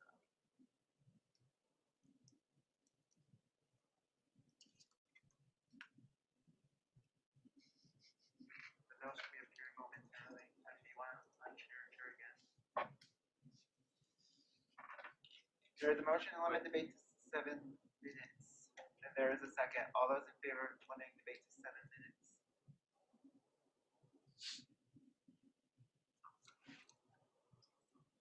All those opposed? Abstentions? Debate is limited to 7 minutes. Kayla, do you want me to share? Can you try? It's not. Yeah, I have it up. Thank you. I just need someone to give me permission. You have permission. I am.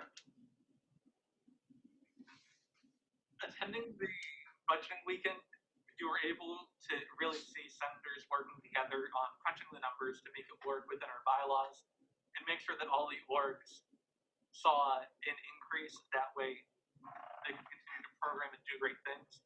And I think that this work shows the great work of so many senators. Easily. I also want it to be known that all this information, well, not all of it was shared with each other, but each org knows how much they're being allocated for next year. They're emailed the week after budgeting, and each club knows how much they're getting. They were emailed the week after. and Mark and Rosie was also emailed for club sports, and no one appealed their budget. No, the only issue we had was a question, a clarification point about backup documentation from one particular club last week, but no one appealed their budget. No one has indicated agitation towards their budget unless it was a mistake through like backup documentation, but they will always be heard next semester by the next finance committee if they need funding. So just want that to be known as well. Any other speakers for the speakers list? Can I get a friendly amendment? Go ahead. I copied the title just from last year's bill. It's related to key to bill writing. Strike that from the meeting minutes. But with the title, it's an organization. It's just supposed to be a. I got it.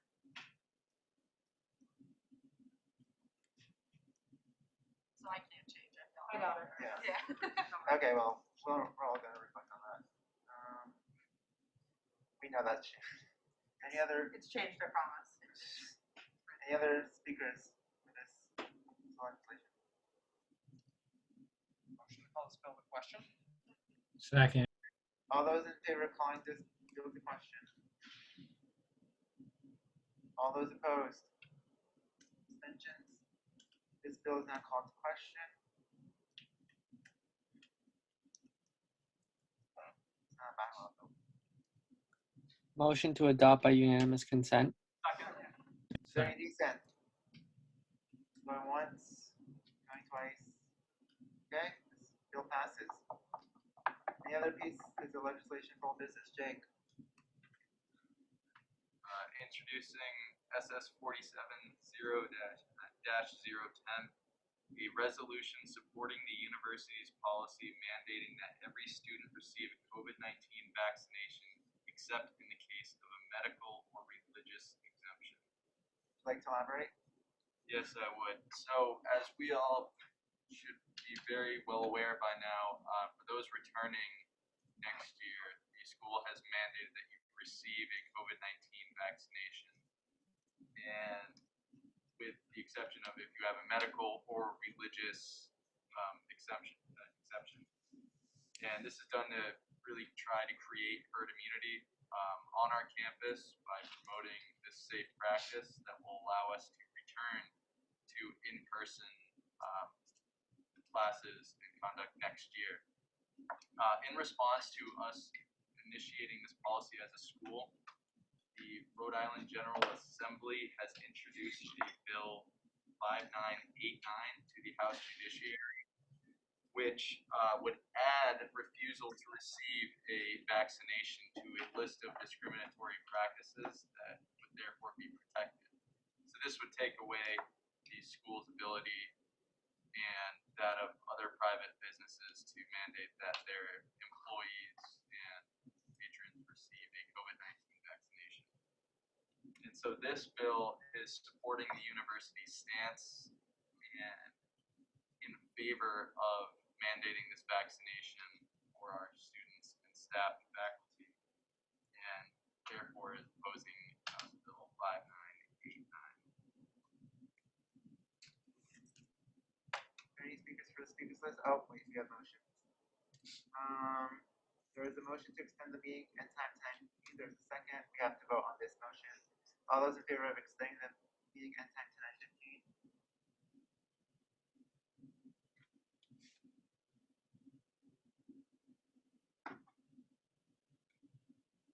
All those opposed?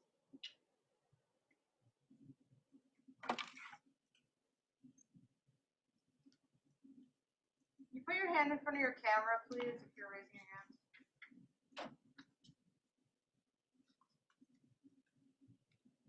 Abstentions? That motion fails. There is a motion to waive the time limit for this general Senate meeting. There is a second. All those in favor of waiving the time limit?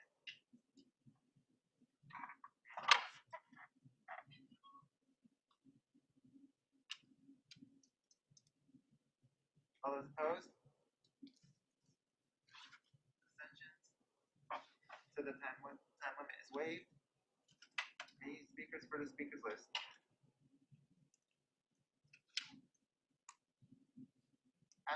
agree. Yeah, so on here it says public places. Since Roger is a private institution, how does this impact us? So it does still impact us as a university because although we are a private institution, that's like the same argument that like, you know, if you own a business, it's a private business, but it's still a place of public accommodation. Especially when you think of the fact that, you know, like during normal times we are a relatively public campus. We allow people to come to Commons even if they don't go here if they're not a member of the private university, but for all intents and purposes we still fall under the public categorization. Any other speakers for our speakers list?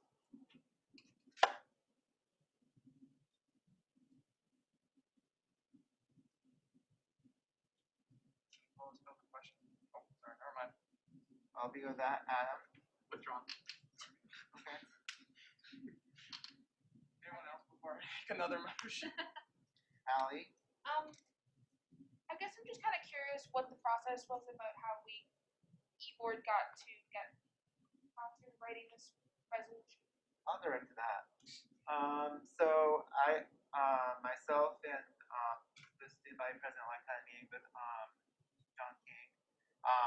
He requested that the Student Senate do something of this nature because as one of the lead sponsors who is of the actual like Rhode Island State House bill, who is mentioned in the second page if we can scroll down. At the name, moves his name for a little bit. Chairman Craven actually asked for the input of Roger Williamson specifically in the Providence Journal article, which is why John King reached out to us and asked if we could either and or like do this resolution and or have students speak on the school's behalf, which is what has resulted in our board creating this resolution.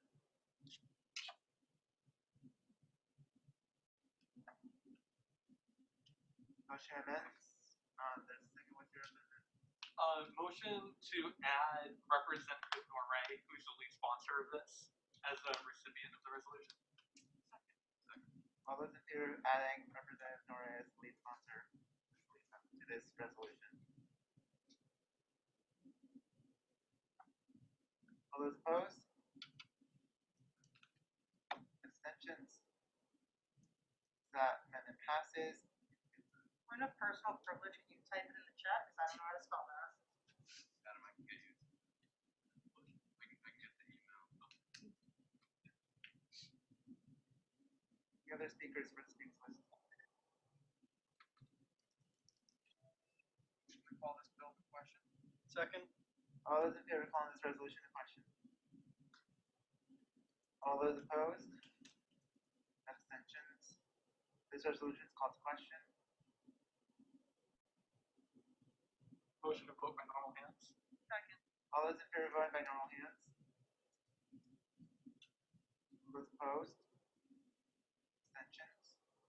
Okay, we'll be voting by normal hands. So all those in favor of this resolution?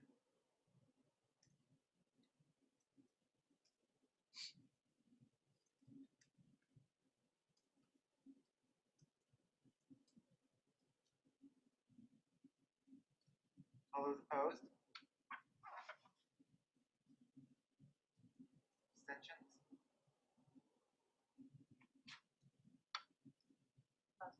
So this resolution passes. Any other pieces of legislation for all business? Yeah. Jake?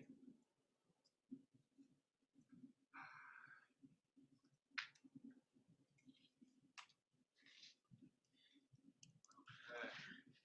Last one of the year. Introducing SS47-052, a bill allocating funds from the reserve account for plaques for the Pokanoket path. Would you like to elaborate? I would. So this has been a project that we have been working on alongside, you know, professors and faculty and administrators and leaders of the Pokanoket Nation for better part of the academic school year.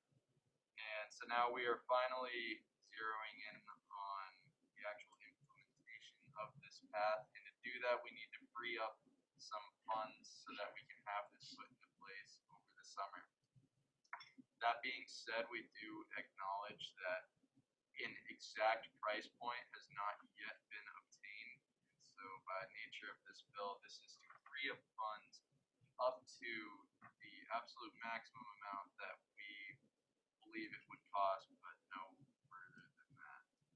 And so we really hope to see with the passing of this bill that we can get the groundwork moving in this summer while students are away from campus, and then have it be ready to be opened on Indigenous Peoples Day of 2021, which is October 11th.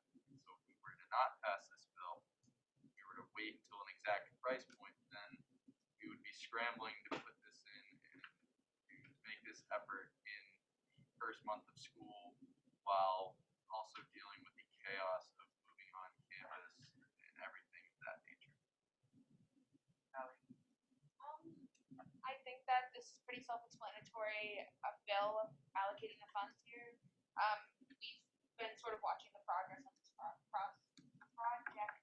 for the whole year, and I think that it's a great use of our reserve fund money. So I'm totally in favor. Any other speakers for the speakers list? We should have called this bill the question. Second. All those in favor of calling this bill the question? All those opposed? Abstentions? This bill is called the question. We should have voted by normal hands. Second. All those in favor of voting by normal hands? All those opposed? Abstentions? We will be voting by normal hands. All those in favor of this bill?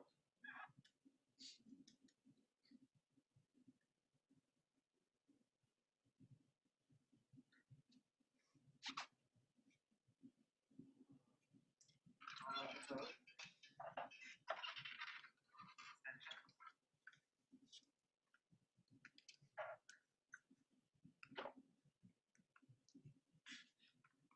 So this bill passes. Any other pieces of legislation for old business? Motion to close old business. Second. All those in favor of closing old business? All those opposed? Abstentions? Old business is now closed. Any other motion? Motion to recess. Second. Motion to open new business. There is a motion to recess. There's a second. So we're gonna vote on. I'm gonna veto that. Motion to open new business. Second. All those in favor of opening new business? All those opposed? Abstentions? New business is now open. I'll use a point of personal privilege if you don't mind. Before you make a motion to recess. Motion to recess. I was. No, just sorry. I did not hear that. Sorry. Okay. Motion. I'm gonna use a point of personal privilege because I want to be the last one to speak on this suspension. Thank you everyone for a great year. It's been my absolute honor and privilege to serve as the student body president this year. But more importantly, to serve as the chair of this organization. Being on this board for 3 years, I think I have learned a lot, and I have gone through a lot. And I feel like I've grown a little bit of gray hairs from this organization, but also I can't even fathom to not have the friendships that I have without this organization, without the lessons I've learned, without the advocacy that we're all here to offer for. It has been an absolute honor, and I am, as much as I say I won't miss it, I will miss it. Thank you very much to my amazing keyboard. I don't know how I would have been able to go through this entire year without you four. Very happy to have been able to get to know all of you a lot better this year. It really warms my heart that I have this team behind me. To my cabinet, you're all amazing. You all know that. You guys are so strong and amazing. Strongest advocates I've ever met in my entire life. And to our General Senate, you guys are all amazing, especially to our first year students. I'm very excited to see what you all do next year. Yeah, it's been an honor, and sayonara. Let's move on to the future. Let's get a motion to recess. Motion to recess. Second. All those in favor of recessing? All those opposed? Abstentions? We are in recess.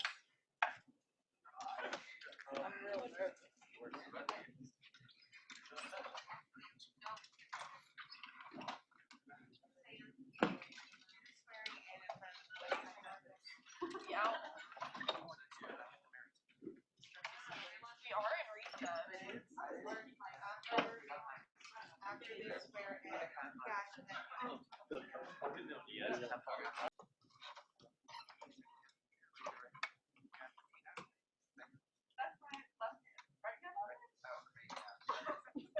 Raise your right hand and repeat after me. All right. I state your name. I, Jordan St. Ange. I accept the office of student vice president. The office of student vice president. And swear to uphold the Constitution and bylaws of the Roger Williams University Student Senate. The Roger Williams University Student Senate. Thank you.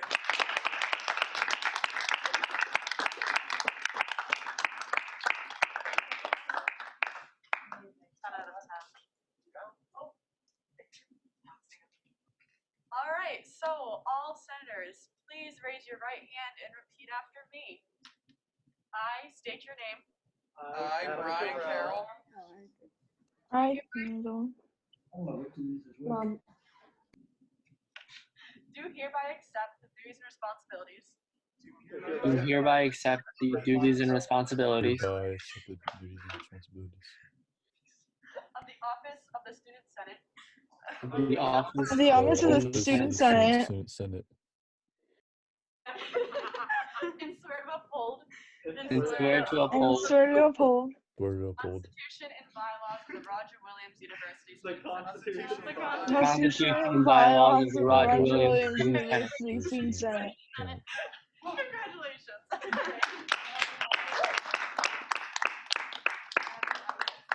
Oh, yes. Which is great. Okay, so it's not the office of the Student Senate, it's the office of Class council. Class Captain. Oh, I thought we could. Your class here. The office of the president and interclass council. Awesome. Okay. All right. Well, all ICC inductees, please raise your right hand and repeat after me. All right. Awesome. All right. I state your name. I, Lauren Leduc. I, Nanda Hines. I, Lydia Robinson. Hi, Jared Medeiros. I, Gianna Tadero. And Michaela Wells. Do hereby accept the duties and responsibilities Do hereby accept the Do duties hereby and accept the duties and responsibilities Responsibilities of the office of the president and the class council. Of the office of the president and the class council.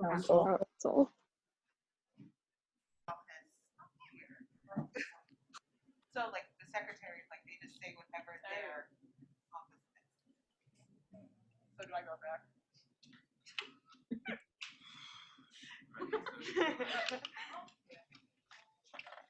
Let's just say that for you. Okay. You hereby accept the office of, enter your office of the interclass council captain. Okay. The office of your position and the, oh my gosh, the interclass council. No, I'm just thinking about it. Yes. So, right? That's about an hour.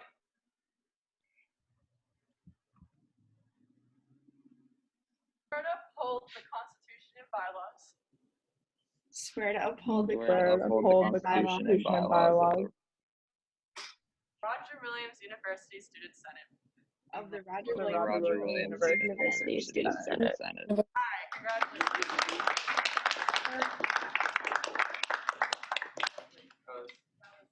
I messed up last year too, don't worry. 8001, a bill appointing Alexandra DeFabritiis to the position of Student Senate Parliamentarian. Would you like to speak on it? I would yield to the president. All right, thank you. Okay, so having interviewed with all the candidates for parliamentarian, I truly feel as if Allie will do an amazing job in this position. She brought so many amazing ideas into the meeting, having looked through the transition binder, she found ways to truly make this position something new, something that will really help our newer senators coming in to really make that transition easier. I mean, I know we can all attest to the time where we first sat in this Senate meeting and had no idea what was going on. I think she'll really aid in the first year student experience, or the new senator experience on Senate. Yes, Allie, if you would like to give a little bit of information, then they can field questions. That would be great. Yeah, I looked through the transition binder and I took very detailed notes on areas that I believe that me as an individual could improve the position of parliamentarian and really help other senators in pursuing bills, resolutions, initiatives. Because as parliamentarian, yes, would be my job to uphold the Constitution and bylaws, but I could also be a very helpful aid to anybody who wanted to pursue an initiative, resolution, anything else that I listed. And I want to make sure that I'm utilizing my experience and my resources and my skill in that area to best help all of you. So that's what I'll say on that. Does anyone have any questions for Allie?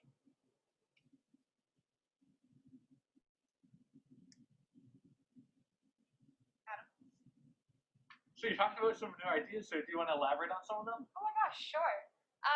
So just for starters, I think something that I could create is little how-to videos on how one can go about writing a bill, approaching an initiative or a resolution or anything like that to continue to make that process not only timeless, but that everybody has access to it and everybody will know I should start by doing this or I should reach out to these people.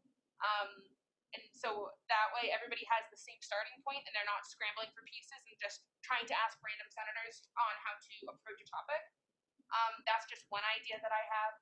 Other ideas that I have, I want to try to find a way to bring back 50 signatures for freshman elections and for other elections. That's something, I don't know if actually anybody in this room has had to do that. That's actually so awkward. But when I had to run as a freshman to join Senate, I had to get 50 signatures from my peers that were sort of agreeing that I would serve well in my position. And I think that that's an important component that's been lost in elections. So I want to bring that back. So those are just a couple. Ashley? Not a question, more of a comment. Based on my knowledge of Allie, if she is not fully educated on the bylaws at this specific moment, I know anything she wants to know, she is dedicated to knowing. So I know she will be dedicated to the position of parliamentarian and will know those bylaws front to back as soon as possible. Does anyone have any other questions for Allie? Motion to call this bill to question. Second. All those in favor of calling this bill to question? All those opposed? Abstentions? All right, this bill is now being called to question. Motion to adopt by unanimous consent. Second. All right, second.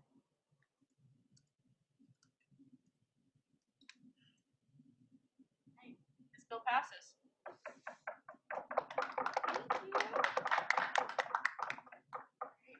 Do we have any more legislation for new business?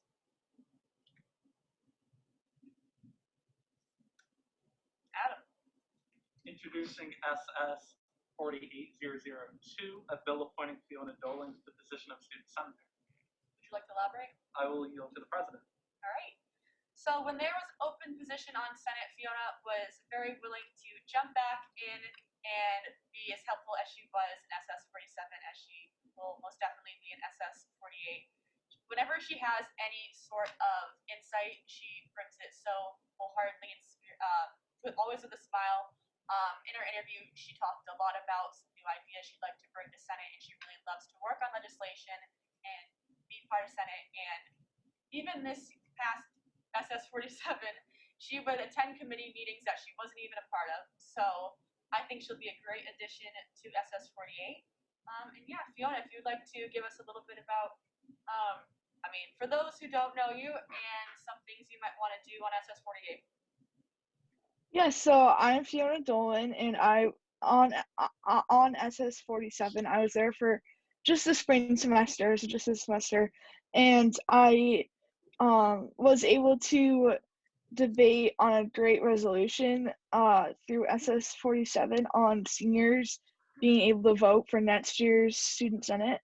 And unfortunately, it did not get passed, but we had a great debate on it, and I really enjoyed it. And I also, in case you were wondering, I was not able to do the elections because I applied to be a Howie, but I did not have health experience on my resume. I just am doing things that I thought would get me to be a Howie. And so as soon as I heard out I was not a Howie, I asked Jordan if I could be interviewed to be a student senator because I really love doing this. And the only reason why I didn't want to is because I want to be a Howie, but I am still very fortunate for this opportunity. And I definitely want to see new resolutions being passed. And I would love to stay on student life again. Thank you. Does anyone have any questions for Fiona?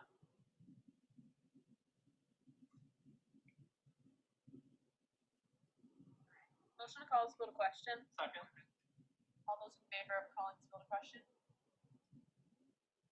All those opposed?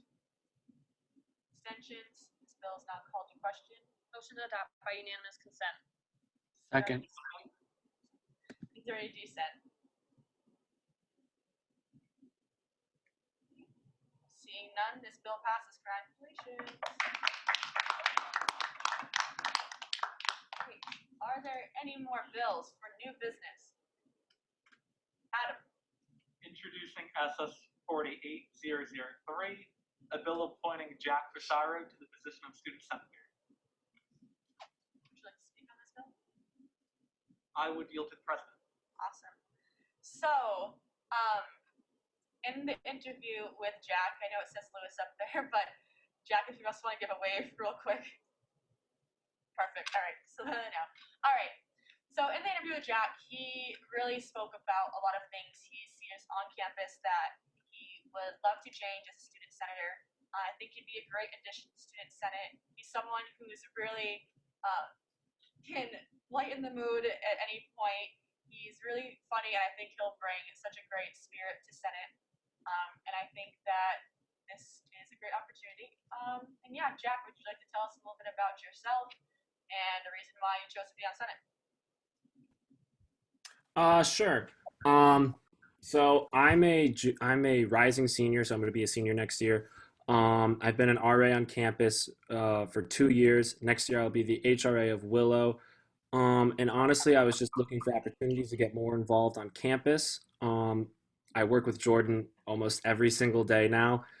She can't get enough of me. So I saw this as a good opportunity for me to do so and to explore options on campus, become a more of a leadership role than I already am. And I really look forward to this opportunity, and I'm ready to get started. Awesome. Does anyone have any questions for Jack? Ashley. Not a question, once again, more of a comment. Based on my knowledge of Jack, I feel as if he'd make a great senator, and I'm really excited for him to join the team. Fiona. I just have like a question. Besides your role of being an RA, how else do you serve the Art of the community? How else do I serve? I mean, if you're looking for involvement, I'm not really as involved as I'd like to be. That's why I'm seeking this out. I like to think that, I mean, obviously speaking as an RA, I do have a presence on, Cedar Hall. I have lots of friends and I have socialized a little bit. So I like to think that I impact some people in other ways. Awesome. Adam. What's one initiative that you want to bring forward to Student Senate? I don't have a specific idea yet, but I want to get more involved with the Bristol community. I'd like for Roger Williams to have a strong relationship with them. So I feel like improving that would be a great step in doing so. I don't necessarily have a specific idea, but that's something I look to do in my time here. Anyone have any more questions for Jack? Motion to call this bill to question. Second. All those in favor of calling this bill to question? All those opposed? Abstentions? Okay, this bill is now called to question. Motion to adopt by unanimous consent. Second. Is there any dissent? All right, this bill passes.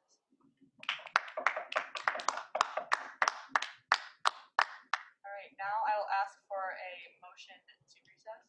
A motion to recess? Second. I'm gonna veto that. Are there any more bills for new business? Adam.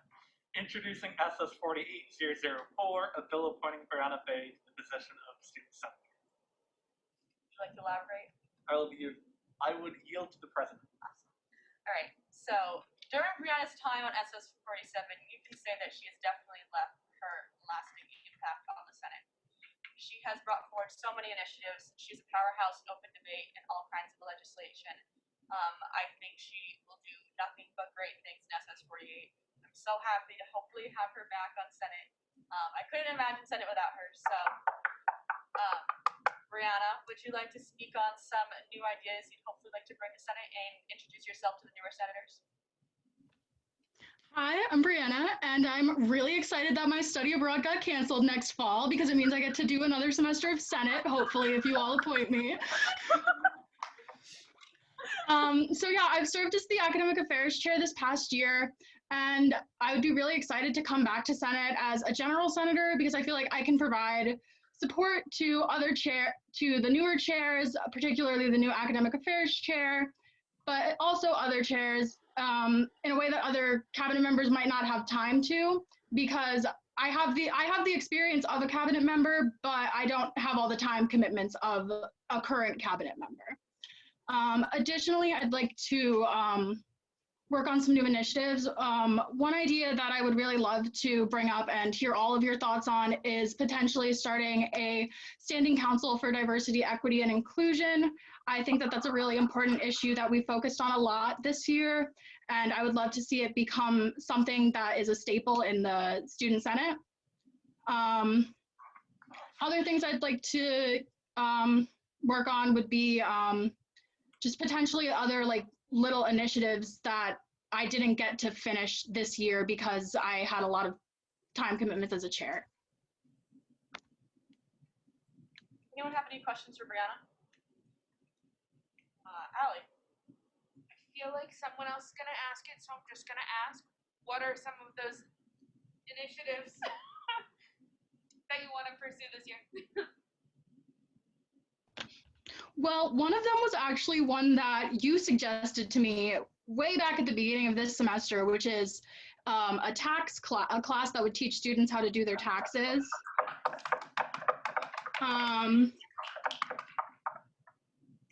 And also just like, I want to work on listening to more student input and like reaching out to more students in the RW community to see what initiatives that they're really passionate about and what they want to see from Student Senate. More of a point, I would just like to mention that Bryanna has already had her trial by fire through Senate. On top of that, I'm just saying. And she's already a proven academic affairs chair, and as well as brought many initiatives to the table. And on top of that, she also provides ample work to the secretary for refilling the candy jar, and so on.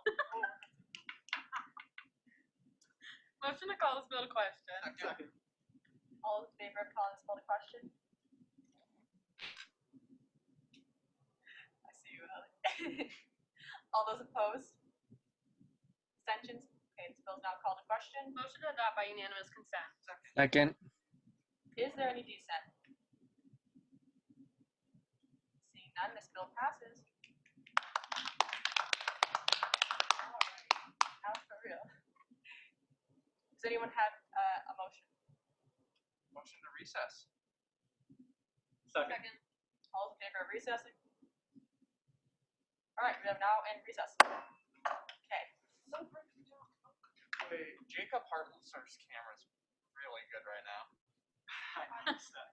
Yeah, It's just aiming like. I think it's right here. That's right here. Okay, so. All right. Can I have the? Okay, so Adrian, let's just be clear here. Office of. Of your position. Danny, Jack, and Brianna will say general senator. Allie will say parliamentarian. Okay. You just say the duties and responsibilities of the office of, and you fill in the blank. I think Fiona has a question. In the Student Senate. Oh no, sorry. I was just joking around here. So, sorry. Responsibilities of in the Student Senate. I do hereby accept the duties and responsibilities of the office of blank. Okay. And this, so do I not put the Student Senate? Just read it as is and we'll fill in for ourselves. Well, because it's typed incorrect. That's what I'm saying. That's what it is. Just say it like the duties are responsible. Hi, Fiona Hi, Dolan. Bryanna Bay. Hi, Jack Fusaro. Do hereby accept the duties and responsibilities Do you I accept the duties and responsibilities of the in the Student Senate in your position of the office of parliamentarian of the Student Senate of the Office of General Senator. of the Office of Student Senator. and swear to uphold the Constitution and bylaws And swear to uphold the Constitution and bylaws of the Roger Williams University Student Senate. of the Roger Williams University Student Senate. Student Senate. All right, congratulations.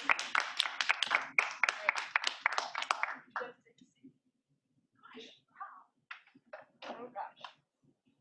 We're gonna have to work on that. That's a working process.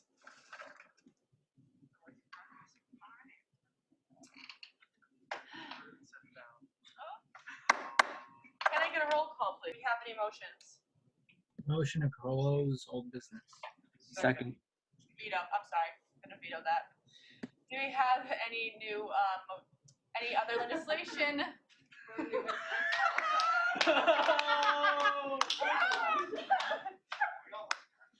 We're the meat Bucket hats are. Any legislations? Point of parliamentary procedure, let's get back to it.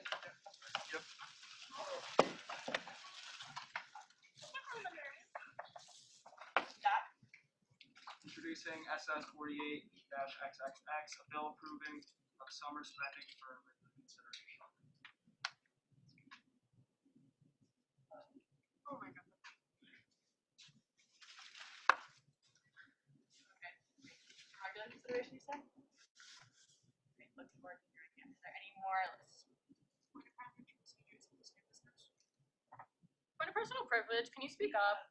Point of parliamentary procedure, this is new business. Yes. He's introduced. For any old business, for a new business. Whatever. Okay. Any other pieces of legislation for new business? Adam. Introducing SS48-XXX, a bill appointing Zachary LaFontaine to the position of Student Senate Finance Chair for regular consideration. Look forward to hearing it. Any other pieces of legislation for new business? Adam. Introducing SS48-XXX, a bill appointing Brian Carroll to the position of Student Senate Clubs and Organizations Chair for regular consideration. Look forward to hearing it. Any other pieces of legislation? Adam. Introducing SS48-XXX, a bill appointing Allie Schoenfeld to the position of Student Senate Student Life Committee Chair for regular consideration. Awesome. Any other piece of legislation? Adam. Introducing SS48-XXX, a bill appointing Mike Arell to the position of Student Senate Academic Affairs Chair for regular consideration. Adam. Introducing SS48-XXX, a bill appointing Ashley Herzaz to the position of Student Senate Public Relations Chair for regular consideration. Adam. Introducing SS48-XXX, a bill appointing Jack Dunn to the position of Student Senate Parking Council Chair for regular consideration. Any other piece of legislation? Adam. Introducing SS48-XXX, a bill reestablishing the Academic Allocations Committee for regular consideration. Great. Adam. Introducing SS48-XXX, a bill adding Appendix A, Section 6 of the Student Senate bylaws for regular consideration. Any other pieces of legislation for new business? I do not. Lovely. Do I have any motions? Motion to close new business. Or new business, I heard new business. Is there a second? Second. All those in favor of closing new business? All those opposed? Abstentions? New business is now closed. We're moving into announcements. Are there